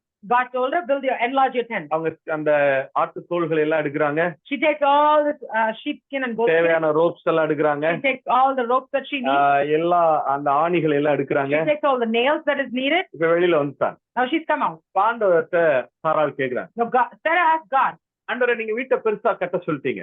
Lord, you told me to build my house bigger. இப்ப பக்கத்து கூடாரத்துலதான் Abraham வாழ்றார். Now Abraham dwells in the next door tent. அத அவங்க கவனிக்கல. Now they didn't notice it. அவங்க தன்னுடைய வேலையை ஆரம்பிச்சிட்டாங்க. They are busy with their own job. ஆண்டவர்ட்ட கேக்குறாங்க. Now she looked at God and said, கூடாரத்தை எப்படி பெருசா கட்டும்? How do I build my tent? கூடாரத்தை வலதுபுறம் பெருசாக்கட்டுமா இடதுபுறம் பெருசாக்கட்டும்? Should I enlarge my tent to the right or should I enlarge it to the left? இப்ப ஆண்டவர் அதுக்கு பதில் சொல்றாரு பாரு. Now God responds to her. வாசிங்க. நீ வலதுபுறத்திலும் இடதுபுறத்திலும் இடம் கொண்டு பெருகுவாய். நீ வலதுபுறத்திலும் இடம் கொண்டு பெருகுவாய், இடதுபுறத்திலும் இடம் கொண்டு பெருகுவாய். உன் சந்ததியார் சாதிகளை சுதந்திரித்துக் கொண்டு பாழாய் கிடந்த பட்டணங்களை குடியேற்றி வைப்பார்கள். Verse 3, 54 verse 3, for you shall expand to the right and to the left, and your descendants will inherit the nations and make the desolate cities inhabited. இப்ப ஆண்டவர் சாராள்கிட்ட சொல்றார். Now God looked at Sarah and said, சாராள் கேக்குறாங்க. Sarah asked him, ஆண்டவரே நான் வலதுபுறம் வீட்டை பெருசாக்கட்டுமா இடதுபுறம் பெருசாக்கட்டும்? Should I extend my tent to the right side or to the left side? ஆண்டவர் சொல்றாரு. God tells her, நீ வலதுபுறத்திலும் பெருசாக்கு. you shall expand to the right இடதுபுறத்திலும் நீ பெருசாக்கு. and to the left. இது யூதர்களுடைய ஒரு வழக்கு சொல். This is a common saying among the Jews. வலதுபுறத்திலும் இடதுபுறத்திலும் பெருகுவாய் என்பது யூதருடைய ஒரு வழக்கு சொல். You shall expand to the right and to the left is a common saying among the Jews. உங்களுக்கு புரியும்படியா சொல்றேனே. Let me explain it in a way you understand. Abraham Israel தேசத்தினுடைய சென்டர்ல குடியிருக்கிறார். Now Abraham dwelt in the center of the people of Israel. இஸ்ரவேல் தேசத்தினுடைய மேப்பை பாத்தீங்கன்னா, if you look at the map of Israel, அதனுடைய நீளம் அதிகமாக இருக்கும். the length is longer, ஆனா அதனுடைய அகலம் ரொம்ப குறைவாக இருக்கும். but the breadth is smaller. நாம அணிகிற ஷூ எப்படி இருக்கு? லென்த் நீளமா இருக்கும், ஆனா அகலம் ரொம்ப குறைவா இருக்கும். So the country of Israel looks like our shoe. The length is long, but the breadth is small. இப்ப அதனுடைய சென்டர் பகுதியில இப்ப எருசலேம் தேவாலயம் இருக்குது. Now, right in the middle of it is the temple of Jerusalem. இப்ப அந்த Jerusalem இருந்த அந்த ஆபிரகாம் நாட்டுல ஜெருசலேம் மலை இருந்தது, சீயோன் மலை இருந்தது. பட் அந்த டெம்பிள் இல்ல, ஆனா அந்த சீயோன் மலை கிட்ட இப்ப சாராள் இருக்கிறதா நீங்க இமேஜின் பண்ணிக்கிறீங்க. So in Abraham's days, Jerusalem, the temple was not there, but the Mount of Zion was there right in the center. And imagine Sarah's tent is right there next to that Mount Zion. இப்ப அந்த எருசலேம்ல தேவாலய அந்த மலை சீயோன் மலைக்கு முன்னாடி நின்று கொண்டு நீங்க வலதுபுறம் திரும்பி பார்த்தீங்கன்னா அதனுடைய தேசத்தினுடைய எல்லை எங்க போகும்னா தான் வரைக்கும் போகும். Now, if you stand in front of the Mount Zion and look to your right, you can see the country extends up to Dan. அதே நேரம் இடதுபுறம் திரும்பி பார்த்தீங்கன்னா அதனுடைய எல்லை எங்க வரைக்கும் போகும்னா பேர்சபா வரைக்கும் போகும். And if you turn to the left and if you see, if you look towards the left, it goes all the way up to the Beersheba. இப்ப தான் முதல் பேர்சபா என்று சொல்லுவதைத்தான் யூதர்கள் என்ன சொல்லுவாங்கன்னா வலதுபுறத்திலும் இடதுபுறத்திலும் என்று சொல்லுவாங்க. Now to say all the way from Dan to Beersheba is what the Jews call it, expand to the right and to the left. இப்ப அமெரிக்கால வெஸ்ட் கோஸ்ட்ல இருந்து ஈஸ்ட் கோஸ்ட்னு சொல்றாங்க இல்லையா? Like how in America we say from the west coast to the east coast. இந்தியால Kashmir to Kanyakumari சொல்றாங்க இல்லையா? In India we say Kashmir to Kanyakumari. அதே போல இஸ்ரவேல்ல தான் முதல் பெயர்சபா என்பதை So similarly in Israel to say from Dan to Beersheba, அத வலதுபுறத்திலும் இடதுபுறத்திலும் என்று சொல்லுவாங்க. they say from the left to the right. அப்படின்னா என்ன அர்த்தம்னா நீங்க தேசத்தின் நடுவுல எருசலேம் மலைக்கு முன்னாடி நிக்கிறீங்க, சீயோன் மலைக்கு முன்னாடி நிக்கிறீங்க. What it means is if you stand right in the middle in front of the Jerusalem or the Mount Zion, நீங்க வலதுபுறத்துல இடதுபுறத்துல பெருகுவாய்னா என்ன அர்த்தம்னா தான்ல இருந்து பெயர்சபா வரைக்கும் பெருகுவீங்கன்னு அர்த்தம். if it says you will expand from the right to the left, what it means is you will expand all the way from Dan to Beersheba. அப்ப ஆண்டவர் முதல்ல சாராள்கிட்ட சொன்னார். So God looks at Sarah and he says, சாராள் நீ வீட்டை பெருசா கட்டு, you build your house bigger, பிள்ளைங்க வருவாங்கன்னாரு. children will come. உடனே இப்ப சாராள் கேக்குறாங்க, Now Sarah asked, நான் எந்த பக்கம் பெருசா கட்டட்டும்? which side should I expand இந்த it? வீடு முழுவதும் பிள்ளைங்க வருவாங்களா? Will this tent be filled with children? நான் எந்த பக்கம் பெருசா கட்டும்? Which side should I expand? வலது பக்கத்துல To the right அல்லது இடது or பக்கத்துல? to the left? ஆண்டவர் சாராளுடைய தோளை தட்டி சொல்றார், Now the Lord touches Sarah, pats Sarah on the shoulder Sarah. and says, Sarah, நீ நினைக்காத you don't think இந்த வீட்டை மட்டும் பிள்ளைங்க நிரப்புவாங்கன்னு நினைக்காத. you don't think that your children will only fill this tent. உன்னுடைய பிள்ளைங்க இந்த தேசத்தையே நிரப்புவாங்க. Your children will fill the entire country. தான் முதல் பெயர்சபா வரைக்கும் நிரப்புவாங்க. All the way from Dan to இந்த Beersheba. தேசமே உன்னுடைய பிள்ளைகளால நிரம்பி வழியும். This country will overflow with your children. அதே வார்த்தை தான் கர்த்தர் உங்களுக்கு சொல்றார். And it's the same word God is telling you today. உங்களுடைய பிள்ளைகளுடைய ஆசீர்வாதம் தேசத்தையே நிரப்ப ஆரம்பிக்கும். The blessing of your children will fill the whole country. நீங்க நினைக்காதீங்க Don't think நான் கலிபோர்னியால இருக்கிறேன், I'm in California அல்லது நான் பென்சில்வேனியால or இருக்கிறேன், I'm in Pennsylvania டெக்சாஸ்ல or இருக்கிறேன், I'm in Texas. இந்த ஊருக்கு நான் பிளஸ்ஸிங்கா இருந்தா போதும். It's enough that I'm a blessing for this. உங்களுடைய ஆசீர்வாதம் ஒரு சிட்டியோட முடிய போறது இல்ல. Your blessing will not stop with one city. உங்களுடைய ஆசீர்வாதம் ஒரு ஸ்டேட்டோட பினிஷ் ஆக போறது இல்ல. Blessing will not stop with just the state. கர்த்தரால உங்களுடைய ஆசீர்வாதத்தை இந்த தேசம் முழுவதும் 50 ஸ்டேட்லயும் அவரால கொண்டு வர முடியும். The Lord will bring your blessing to the 50 states of this country. எத்தனை பேர் ஆமென் சொல்ல முடியும்? How many can say amen? ஆண்டவர் சாராள்கிட்ட சொல்றாரு பாருங்க. So God looks at Sarah and he says, யோசிச்சு பாருங்களேன், think about it. இமேஜினை யோசிச்சு பாருங்களேன். Just imagine about it. ஒரு சாதாரண ஒரு ஸ்திரீ A normal woman இரவு நேரத்துல in the middle of the night, கூட இருந்த கணவன் கூட இல்ல, the husband that was with her is no longer there, கண்ணீரோடு இருக்கிறாங்க. with weeping and tears. அவங்க முன்னாடி எவ்வளவு பெரிய பிக்சர் காட்டுறாரு பாருங்க. Just imagine the picture the Lord is revealing to Sarah. வீட்டையே நிரப்புவாங்கன்னாரு. He will fill your house, he said. இப்ப சொல்றாரு தேசத்தையே நிரப்புவாங்க. Now he says, I will fill the nation with it. சாராளுக்கு எப்படி இருந்திருக்கும்? How would it have been for Sarah? அவங்க இப்ப பிரமிப்பா கேக்குறாங்க, She must be super surprised. என் பிள்ளைங்க இந்த தேசத்தையே நிரப்புவாங்க. Will my children fill this whole nation? இப்ப சொல்றாரு, Now God tells her, சாராள், Sarah, இப்பவே நீ ஆச்சரியப்படாத.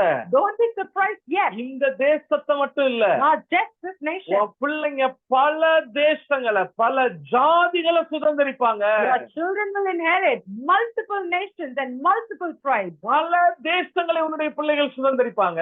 Your children will inherit multiple nations. எத்தனை பேர் ஆமென் சொல்றீங்க? How many of you can say amen? இது எல்லாவற்றையுமே சாராளுக்கு சொன்ன எல்லாவற்றையுமே கர்த்தர் நிறைவேற்றி காட்டினார். God fulfilled every promise that he told Sarah. பிள்ளைங்க அந்த வீட்டை நிரப்புனாங்க. He filled the house with kids. அந்த தேசத்தையே நிரப்புனாங்க. They filled that nation. அவங்கதான் இன்றைக்கு உலகத்தின் பல நாடுகளை ஆட்சி செய்து கொண்டிருக்கிறாங்க. Today, they are the ones that are in the top leadership position in multiple nations. இல்லையா? ஆண்டவர் சொன்ன அந்த வாக்குத்தத்தங்கள் அப்படியே சாராளுடைய வாழ்க்கையில நடந்தது. So every promise that God gave Sarah has been fulfilled in her life. இப்ப அடுத்து என்ன நடந்தது? Now what happened next? அடுத்த வசனம் 4th verse வாசி. Let's read 4th verse.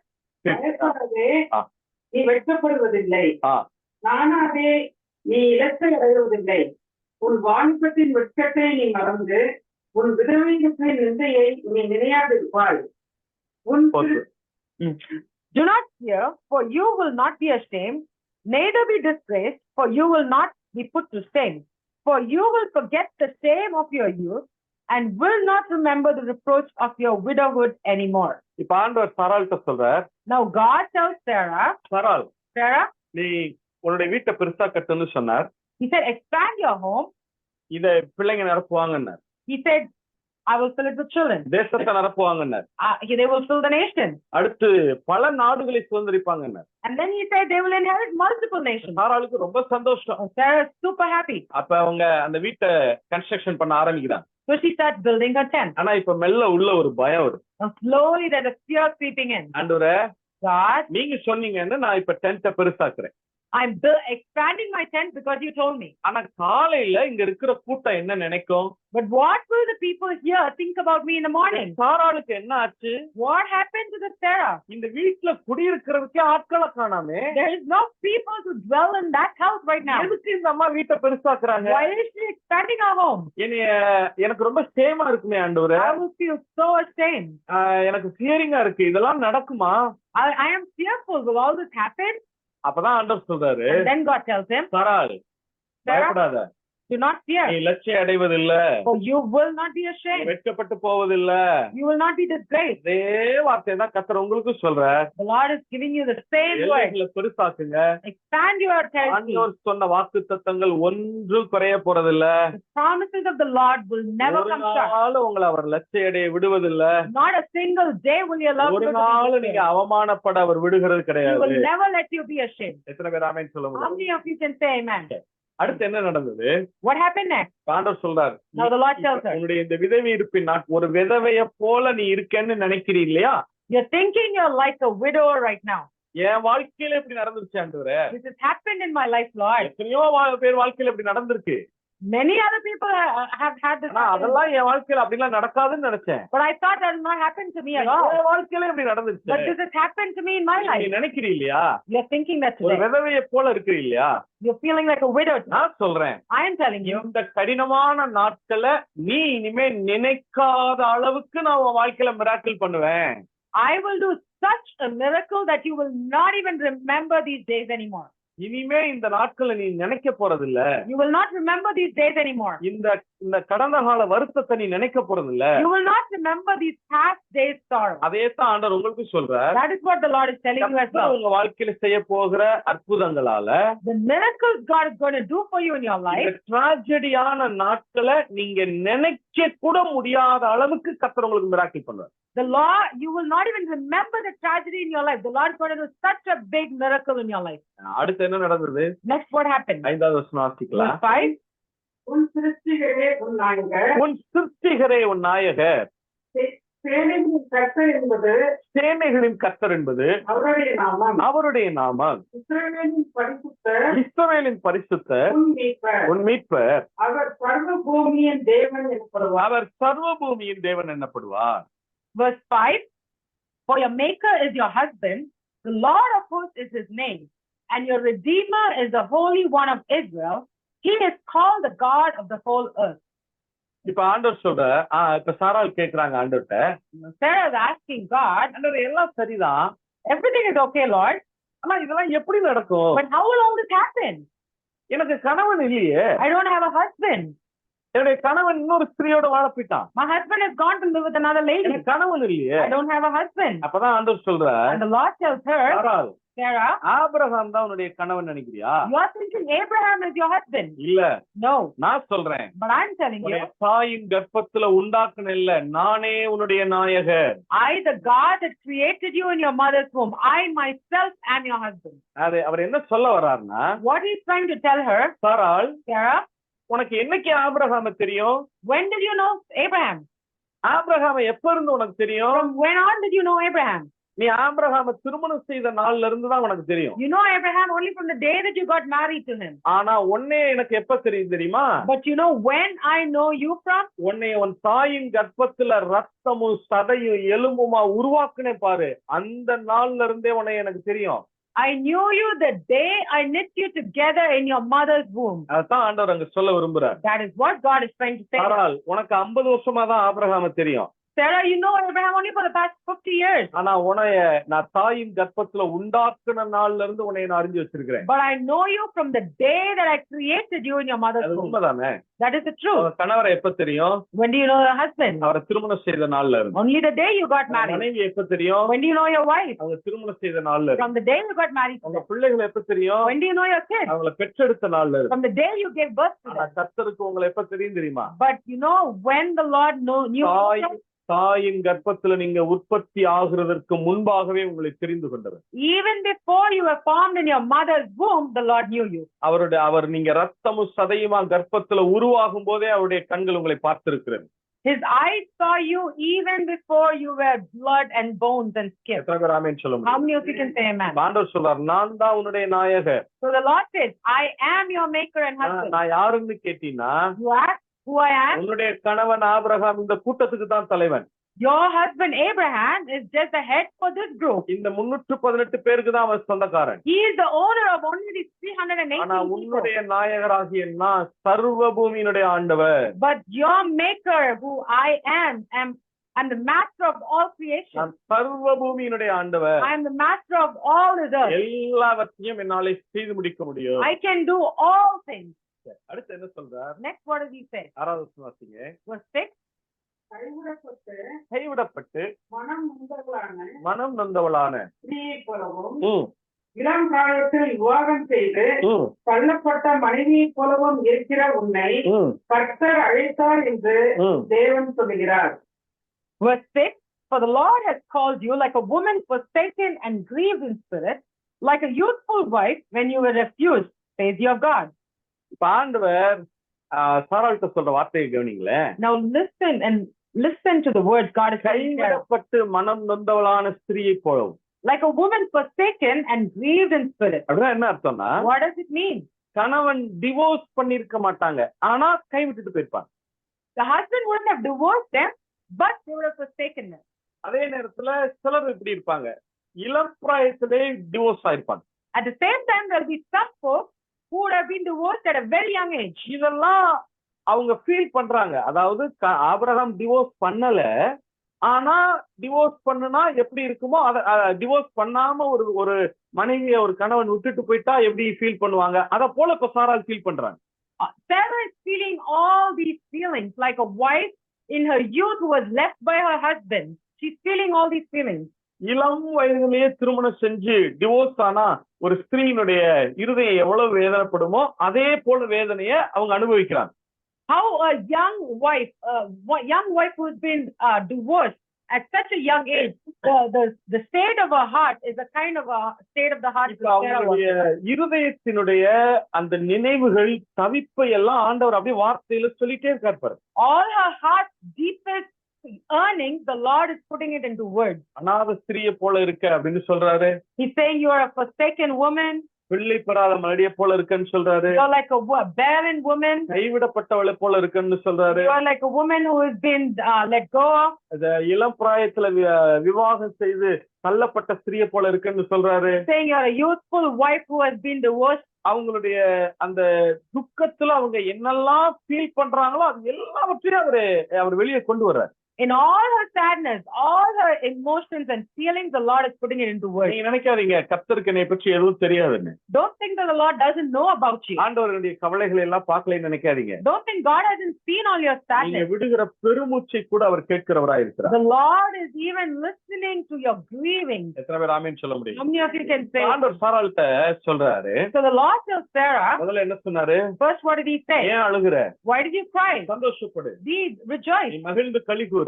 Rejoice and be happy. ஆகாருடைய பிள்ளைகளை பார்க்கல உன் பிள்ளைங்க அதிகமா இருப்பாங்க. Your children will be more than the children of Hagar. அடுத்து சொன்னாரு. Next he says, வீட்டை பெருசாக்கு. enlarge your tent. பிள்ளைங்க வருவாங்க. Children will come in. உன் பிள்ளைங்க தேசத்தையே நிரப்புவாங்க. Your children will fill the nation. உன் பிள்ளைங்க பல தேசங்களை சுதந்திரிப்பாங்க. Your children will inherit multiple nations. நீ வெட்கப்பட மாட்டேன்னு சொன்னாரு. You will not be ashamed. நான் தான் உன்னுடைய சிருஷ்டிகர்னு சொன்னாரு. I am your maker. இப்ப சாராள் ஆண்டவர்கிட்ட கேக்குறாங்க. Now Sarah asked the Lord, எல்லாரும் சரிதான் ஆண்டவரே. everything is okay, Lord. ஆனா இப்படி என்னை அழைச்சிட்டு வந்துட்டு ஆபிரகாமுக்கு போயிட்டாரு. But Abraham brought me all the way and he's let go of me. ஊருங்கிற பட்டணத்துல இருந்து அழைச்சிட்டு வந்தாரு. He brought me all the way from Ur. ஆனா இப்படி விட்டுட்டு போயிட்டாரு. But he left me and went. இல்ல Right? இப்ப நம்ம நிறைய நேரத்துல நினைப்போம் அப்படி. We think like that sometimes. இத்தனை காலம் இருந்தாங்களே. They were here with us all these years. 10 years இருந்தாங்களே. You were there with us 10 years. நம்ம ஃப்ரெண்ட்ஷிப் எனக்கு 10 years இருந்துச்சு. Their friends was there for 10 years. 20 years கூட இருந்தாங்களே. They were my friends for 20 years. போயிட்டாங்களே. But they left me and went. அதே போலதான் இப்ப. It's the same இப்ப way. ஆண்டவர் சாராள்கிட்ட சொல்றாரு. Now God tells Sarah, சாராள் Sarah, நீ நினைக்கிறியா?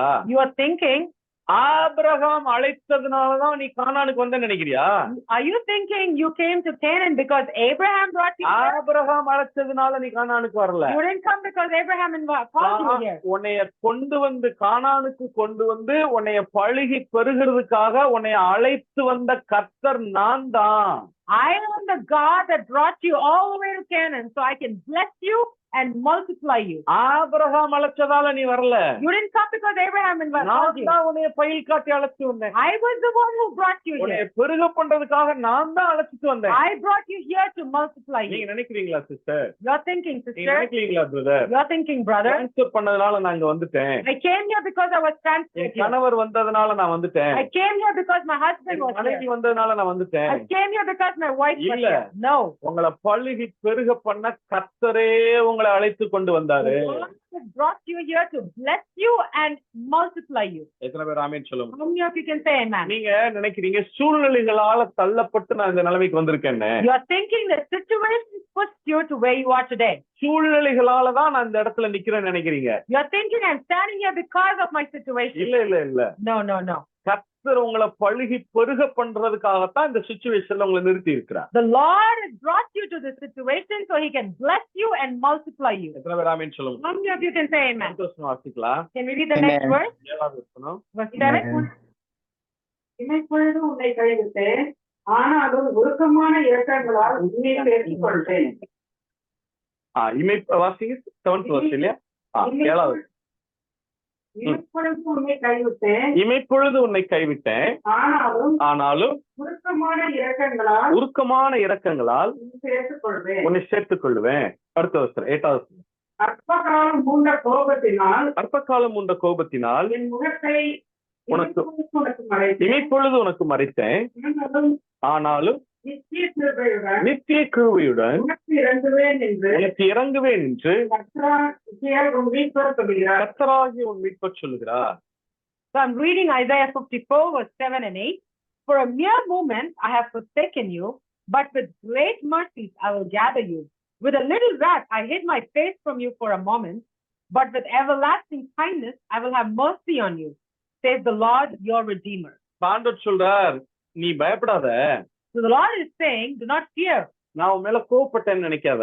Don't think I'm angry with you. அப்படி நீ நினைச்சா கூட அந்த கோபம் இமைப்பொழுது இருக்கிற மாதிரி தான். Even if you think that, it's only for a mere moment. அதனால நீ பயப்படாத. So don't fear. சொல்லிட்டு அவர் சொல்றாரு. After he says that, he says, அவனுடைய நீ இப்ப நம்ம நிறைய நேரங்களை நினைப்போம் இல்லையா, என்னுடைய கடந்த கால பாவங்களாலதான் என்னுடைய வாழ்க்கை எப்படி இருக்கு. lot of times we think, my life is the way it is today because of my past sins. அதத்தான் இப்ப ஆண்டவர் சாராள்கிட்ட சொல்றார். That is what God is telling Sarah right now. பழைய பாவங்களால இந்த மாதிரி வாழ்க்கை ஆயிடுச்சு அப்படின்னு நினைக்காத. Don't think your life was like this because of your past sins. நான் சொல்றேன், I am saying, உனக்கு நித்திய கிருபையுடன் நான் இறங்குவேன். I am saying I will be with you with everlasting kindness. இந்த வார்த்தை வேதாகமத்துல இந்த ஒரு இடத்துலதான் இருக்கு. This is the only place that you can find this word. ஆபிரகாம்கிட்ட கூட சொல்லாத வார்த்தை. This is a word God did not even say to Abraham. Everlasting grace. Everlasting kindness.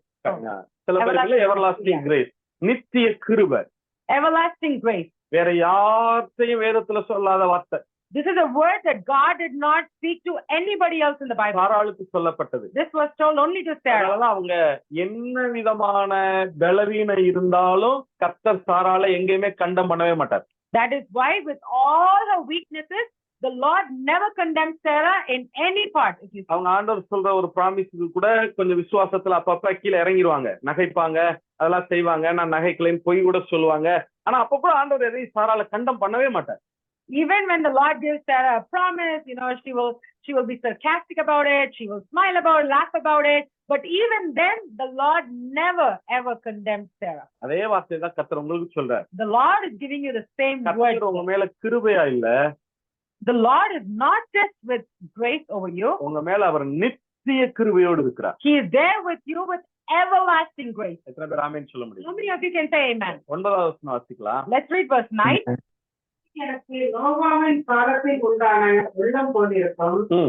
நோவாவின் காலத்தில் உண்டான வெள்ளம் இனி பூமியின் மேல் புரண்டு வருவதில்லை என்று நான் ஆணையிட்டது போல உண்மையை நான் கோபம் கொள்வதில்லை என்றும் உண்மை நான் படைந்து கொள்வதில்லை என்றும் ஆணையிட்டேன். Verse 9. For this is like the waters of Noah to me, for as I have sown that the waters of Noah would no longer cover the earth, so have I sown that I would not be angry with you nor rebuke you. இப்ப ஆண்டவர் சாராள்கிட்ட சொல்றார். Now God tells Sarah, Sarah, பயப்படாத, do not fear. நான் உன் மேல கடிந்து கொள்ள மாட்டேன். I will not be upset with you. உன்னை கண்டம் பண்ண மாட்டேன். I will not condemn you. நான் உன் மேல கோபம் கொள்ள I மாட்டேன். will not be angry with you. அப்படி சொல்லும்போது When he says that, அவர் சொல்ற வார்த்தை the word he also says, திரும்ப 9வது வசனம் வாசிங்க. can we read verse 9? இது எனக்கு நோவாவின் காலத்தில் உண்டான வெள்ளம் போலிருக்கும். போதும். So he says, this is like the waters of Noah to me.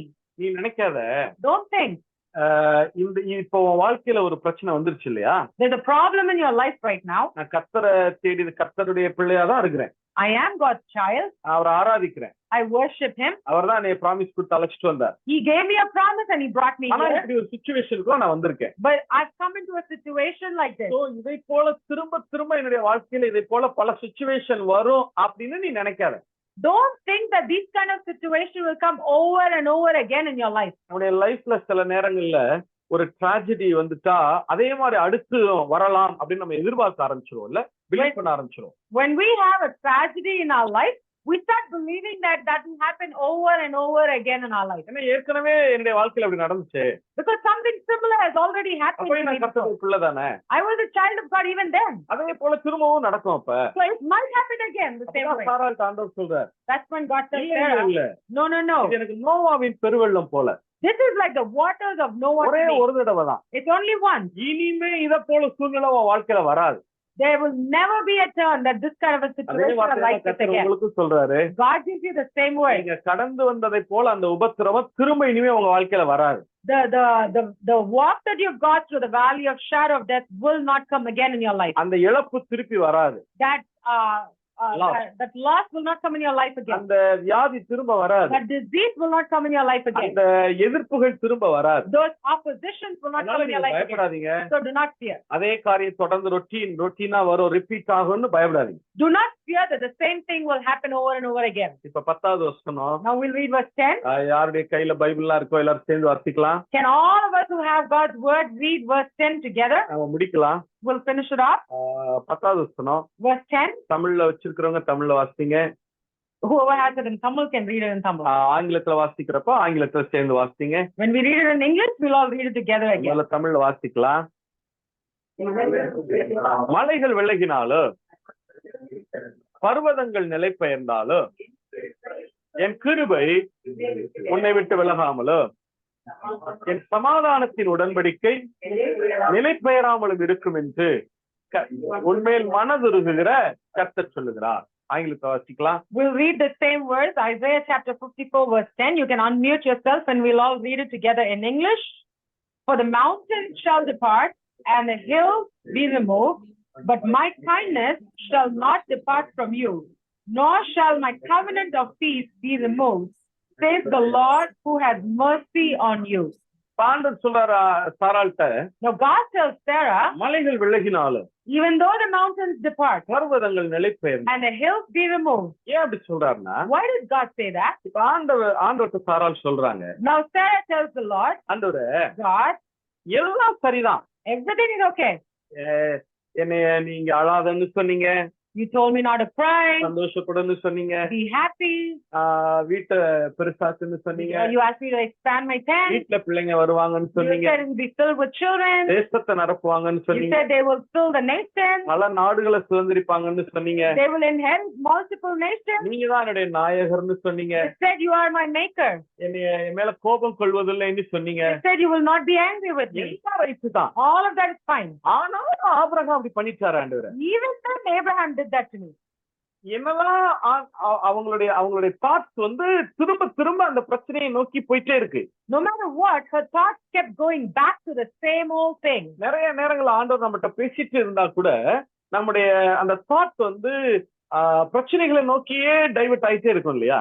A lot of times when the Lord is talking to us, even though the Lord is talking to us, our mind keeps going back to the same problem over and over again. இப்ப சாராள் ஆண்டவருக்கு சொல்றாங்க, Now Sarah tells God, மலை மாதிரி நான் நம்பி இருந்தேனே, I trusted in him like a mountain, ஆனா இப்படி பண்ணிட்டு போயிட்டாரு but he did this to me. இல்லையா? இப்ப ஆண்டவரே ஆபிரகாம மலைன்னு தானே சொன்னார். God himself calls Abraham a mountain. 51:1-2 வாசிங்களே, 1 வாசிங்க முதல்ல. Isaiah chapter 51:1.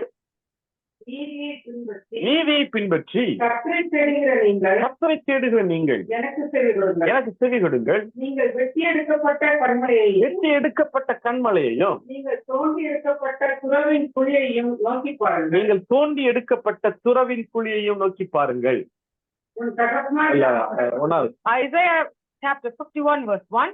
Listen to me, you who follow after righteousness, you who seek the Lord, look to the rock from which you were hewn, and to the hole of the pit from which you were dug. நீங்க வெட்டி எடுக்கப்பட்ட கண்மலையை பாருங்கன்னு சொல்றாரு இல்லையா? He said, look to the rock from which you were hewn. யார பாருங்கன்னு சொல்றாரு? Who is he asking you to look at? யார வெட்டி எடுக்கப்பட்ட கண்மலைன்னு சொல்றாரு? Who is he calling the rock from which you were hewn? இரண்டாவது வசனத்துல பதில் சொல்றாரு பாருங்க. He answers that in the second verse.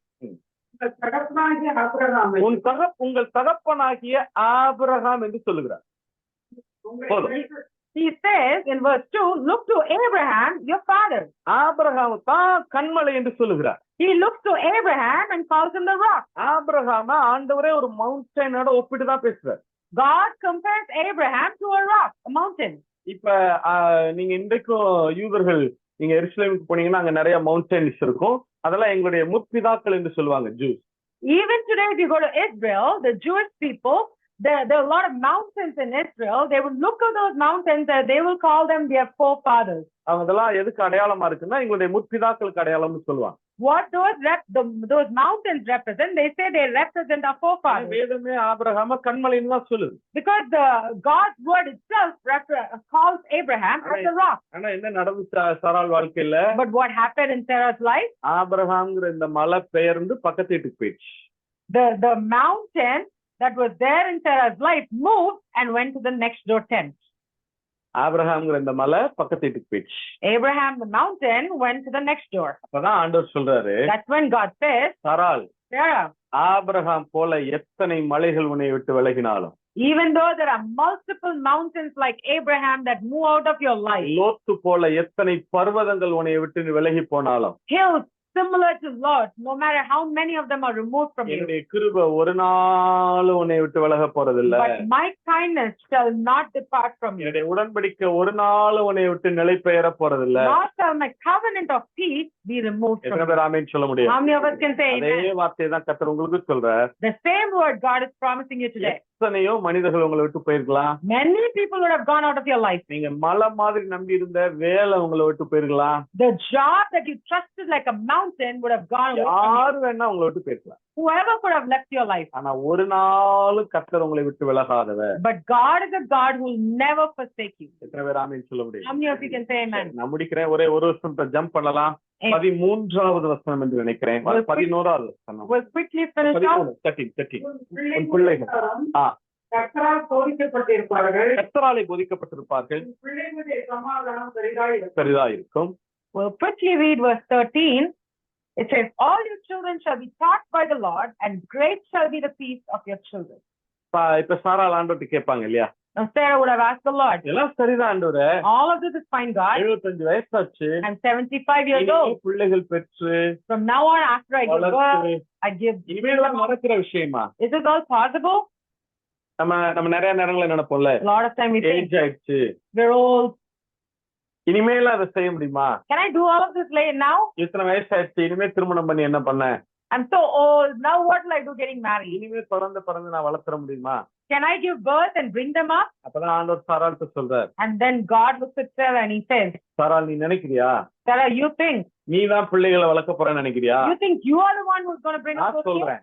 I am telling you. கர்த்தராகிய நான் சொல்றேன். I, the Lord God, am saying, பிள்ளைகளை நான் போதித்து நடத்துவேன். I will teach your children myself. அவர்கள் சமாதானம் பெரிதா இருக்கும். And great shall be their peace. அதே வார்த்தை தான் கர்த்தர் உங்களுக்கு சொல்றார். The same word God is giving you. அவர் ப்ராமிஸ் கொடுத்துட்டு போறவர் இல்ல. He is not a God who gives the promise and leaves. கடைசி பரியந்தம் உங்க கூடவே இருந்து நடத்தி முடிக்கிறவர். He will be with you till the end, and he will fulfill every word that he has promised in your life. எத்தனை பேர் ஆமென் சொல்ல How many of you can say amen? கண்களை மூடி ஜெபிக்கலாம். Can we quickly close our eyes and pray? நல்ல ஆண்டவரே, நாங்கள் உம்மை நோக்கி பார்க்கிறோம். Dear Heavenly God, we look to you. இந்த வேளையில எங்களோட இணைந்திருக்கிற ஒவ்வொரு கவருக்காக நாங்க வருகிறோம். We come to you for everybody who's joined together with us in prayer. நாங்க செய்த ஜெபத்தை நீங்க கேக்குறீங்கங்கிற விசுவாசத்தோடு நான் வருகிறேன். I come in faith that you're hearing the prayer that we pray right now. இந்த இணைப்புல இணைந்திருக்கிற, பிரேயர்ல இங்க இருக்கிற அல்லது ஆன்லைன்ல இணைந்திருக்கிற ஒவ்வொருத்தர் பக்கத்திலையும் நீங்க இப்ப நிக்கிறீங்க. Thank you for standing beside everyone who is in person and online. You're there, right there beside them. அவங்க தோள் மேல கை போட்டு சிரித்த முகமா நீங்க இப்ப அவங்க பக்கத்துல நிக்கிறீங்க. You're standing right next to them. You're putting your hand over their shoulders and you're smiling at them. நாங்க செய்யற ஜெபத்தை நீங்க கேக்குறீங்கங்கிற நம்பிக்கையோட நாங்க வருகிறோம். We come in faith that you're listening to every word that you're praying right now. உங்க பிள்ளைகளுக்காக நான் ஜெபிக்கிறேன். I pray for your children. மனதார bless பண்றேன். I bless them wholeheartedly. இவர்களுடைய எல்லா காத்திருப்பும் முடிந்ததுன்னு சொல்றேன். Let all their waiting be ended today. இவங்க வெயிட்டிங் சீசன் முடிஞ்சிருச்சுன்னு சொல்றேன். Their waiting season is ended today. அவர்கள் காத்திருந்த காரியத்தை ஒவ்வொன்னா கரத்துல பெற்றுக் கொள்ளுகிற நாட்கள் வந்ததுன்னு நான் டிக்ளேர் பண்றேன். The days that they have been waiting and it's being fulfilled is come to their hand right now. ஆவியில இருந்து சொல்றேன். With my spirit I am saying. என் அபிஷேகத்துல இருந்து சொல்றேன். With the anointing that I have I say. காத்திருந்த காரியத்தை கர்த்தரே உன் கரத்திலே கொண்டு வந்து கொடுப்பார். The thing that you have been waiting for, the Lord himself will come and give it to you in your hand. நான் bless பண்றேன்ப்பா. I bless you in Jesus' name. விரோதமாய் உருவாக்கப்பட்ட எந்த ஆயுதமும் வாய்க்காதே போகும். No weapon formed against them shall prosper. அப்படி சொல்லி நான் பிள்ளைகளை மனதார bless பண்றேன். I bless them according to that. உங்களுடைய ஃபினான்ஷியல் நான் மனதார bless I பண்றேன். bless their finances in வருகிற நாட்கள் ஒரு பெரிய ஃபினான்ஷியல் பிரேக் த்ரூ உண்டாவதாகன்னு சொல்றோம்ப்பா. Give them a huge breakthrough in the coming days in their finances. பிள்ளைகளையும் நாங்க bless பண்றோம். We bless the children and their children's children. கர்த்தரே அவர்களை போதித்து நடத்துவீரார். The Lord himself will teach us. பிள்ளைகளுடைய எல்லைகள் விரிவாகட்டும். You will expand the territory of our children. இவர்கள் தேசத்தை நிரப்புவார்கள். They will fill this nation. இவர்கள் பல நாடுகளுக்கு ஆசீர்வாதமாய் இருப்பார்கள். They will be a blessing to multiple nations. அப்படி சொல்லி நாங்க பிள்ளைகளை மனதார bless We பண்றேன். bless them in that way. தேவைகள் சந்திக்கப்படட்டும். Meet them all at the point of their need. எல்லா கடன்களையும் நாங்க கேன்சல் பண்றோம். We cancel every debt. இவங்க அநேகருக்கு கொடுக்கிறவர்களாய் மாற்றப்படுவார்களா? There will be lenders in Jesus' name. இப்படி சொல்லி நாங்க bless We பண்றாங்க. bless them in that way. இந்த எல்லா எங்களுடைய ஜெபங்களுக்கும், For all our prayers, எங்களுடைய எல்லா வார்த்தைகளுக்கும் every word that is நீங்க spoken. இப்ப ஒவ்வொருவர் பக்கத்துல நின்னு Thank you for standing next to everyone. ஒவ்வொருத்தரை பார்த்து You're looking at everybody. ரெண்டு கரங்களை அவர்களுக்கு நேராக உயர்த்தினவராய், You're lifting both your hands towards them. ரெண்டு கரங்களை அவர்கள் எல்லைகளுக்கு நேராக உயர்த்தினவராய், You're lifting your hand towards their territory சிரித்த முகத்தோட with a smile in your face. அவங்களை பார்த்து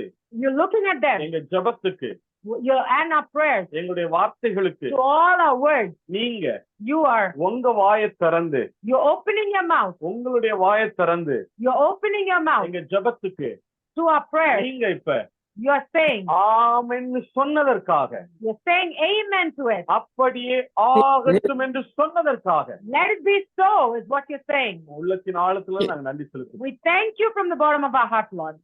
எல்லாவற்றையும் All this, மீட்பர் இயேசுவின் நாமத்தில் ஜெபிக்கிறோம் நல்ல பிதாவே. we ask all this in Jesus' name. Amen. God bless you. Amen.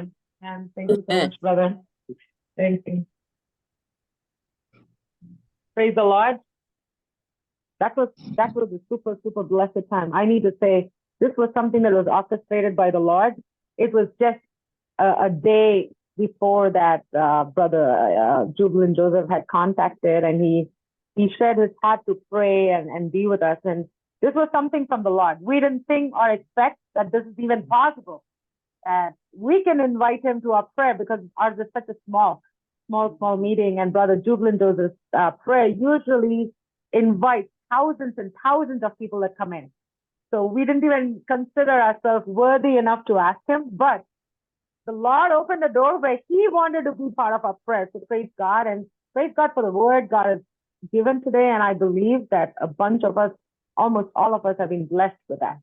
So praise God for that. With that, we will move on to the next session, and Jefferson, it's your session now.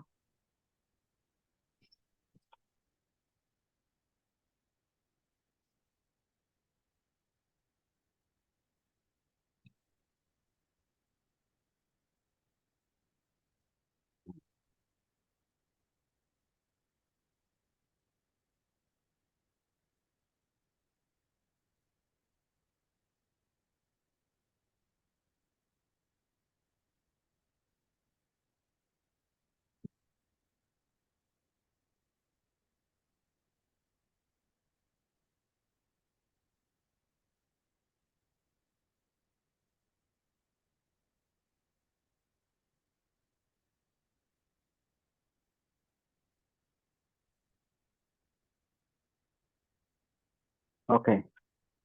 Thank you, brother. What a wonderful promises. Now, thank you, Hannah. So now we are going to pray for church. Let me go.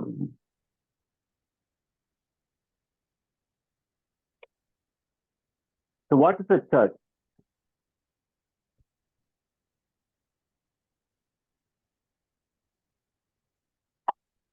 So the church is not a building, but a body of believers united in Christ. God established the church, and the Christ is head of the church.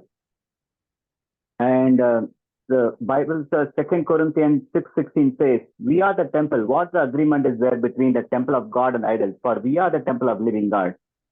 And the other verses, 1 Corinthians 3:16, 17 says, do you not know that you are the temple of God and the Spirit of God dwells in you? 17.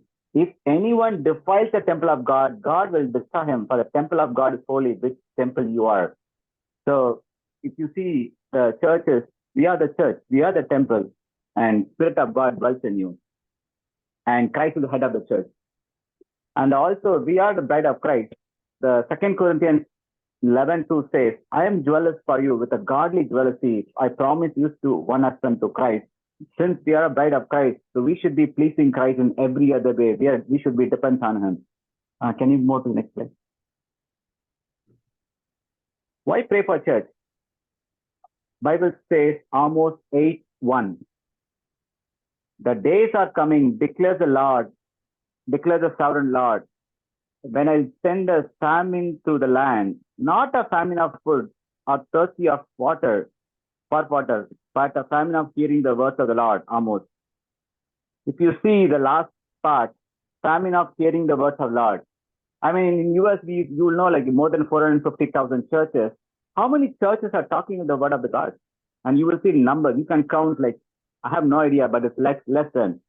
People talk about so many their stories, and they're reading from the books.